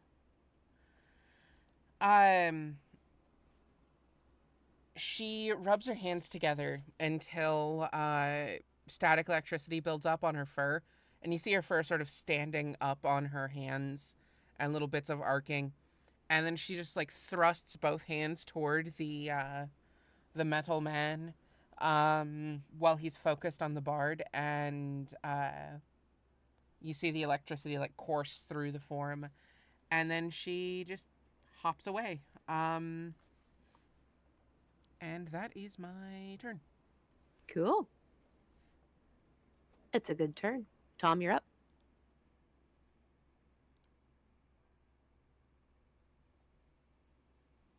Tom, are you there? Hello? We cannot hear you if you are here. You are super quiet, bud. Yeah, I don't know. Are you talking? I am talking. I see you lighting up. I do not hear anything you are I saying. I hear him, but very, very faintly. Yeah, I don't know. I don't know. Tech is hard like that sometimes. I don't know. Oh God, That's there you much are. better, yeah. Yeah, I don't know what just happened. Okay. Technology, man. Yeah. Yeah. Uh, uh, bah, scimitar. Yes, do the slashy slash. 15? Do it. 15 does not hit. I should have Okay. stayed. I should have stayed flanking. Damn it. I 16. mean, dang it. 16 also does not hit. All right, that's it. All right. Yeah, flanking would have been helpful.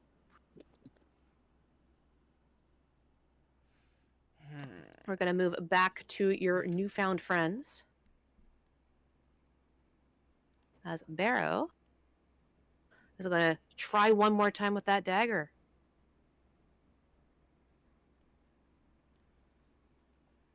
I believe in you. You need to believe harder because it didn't quite work. I'm just learning that my belief is misplaced. Apparently, believing in this half elf was not the best course of action. That's okay though. Cephras is up.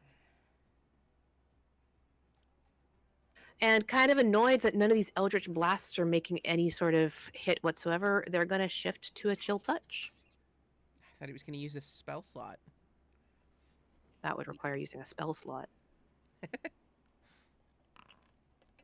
Which I might do next time because like they're kind of pissed off at this point because like all of their rolls have been so crappy.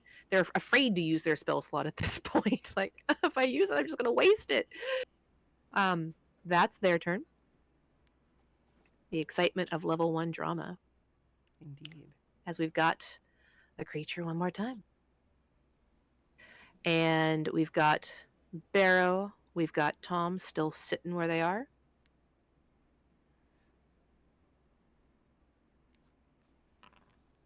Still going for Barrow. With that multi-attack.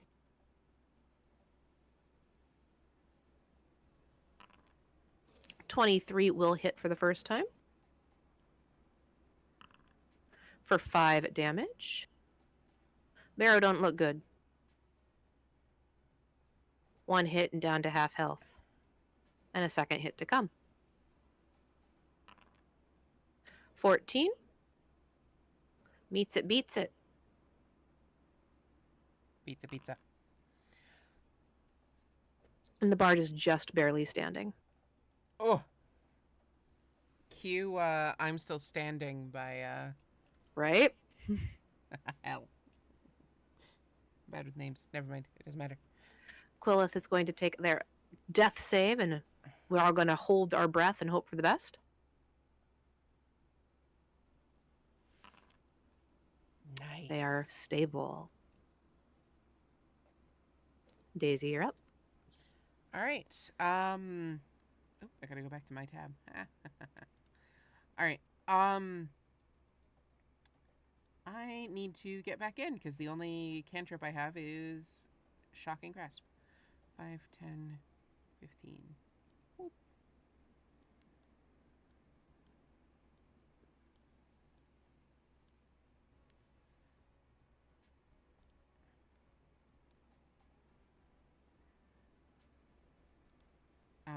Flanking with Tom once more.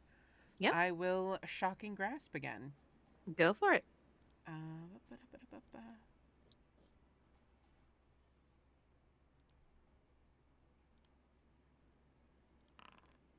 26 That total will to hit. Yep. Okay. Damage. 8 lightning damage. Ooh, I rolled max. Nice. You rolled a fantastic amount. You rolled just the amount, and now I'd like for you to please describe the demise of this creature. So as she's coming over, she's vigorously rubbing her palms together and generating the static electricity. And when she reaches out for the thing, she spies a spot between the armor plates, maybe the spot where Tom landed that critical hit earlier, and she like shoves both hands into that and then tears it open as the electricity courses into the creature or construct question mark. And eventually whatever is keeping it ooh, that turned. Sorry. I turned them. Yeah, I figured it out. Whatever was animating it literally fries, and the smell of burnt components permeates through the arena. And as that happens, you hear just kind of like silence fall across the arena. The few people that are there are in absolute shock. And you see Elaine standing in the balcony with a huge smile on her face. And that's where we're going to leave it for today. We ran a bit over, but I figured it was probably worth it to just kind of get through the combat today. Thank you, everybody, for hanging out with us for as long as you did. Please feel free to check us out next time. This will be out on YouTube at some point in the next few days. We will be streaming again on Monday at 5 p.m. PST. See you then. Okay, okay. Bye. See you soon. Bye.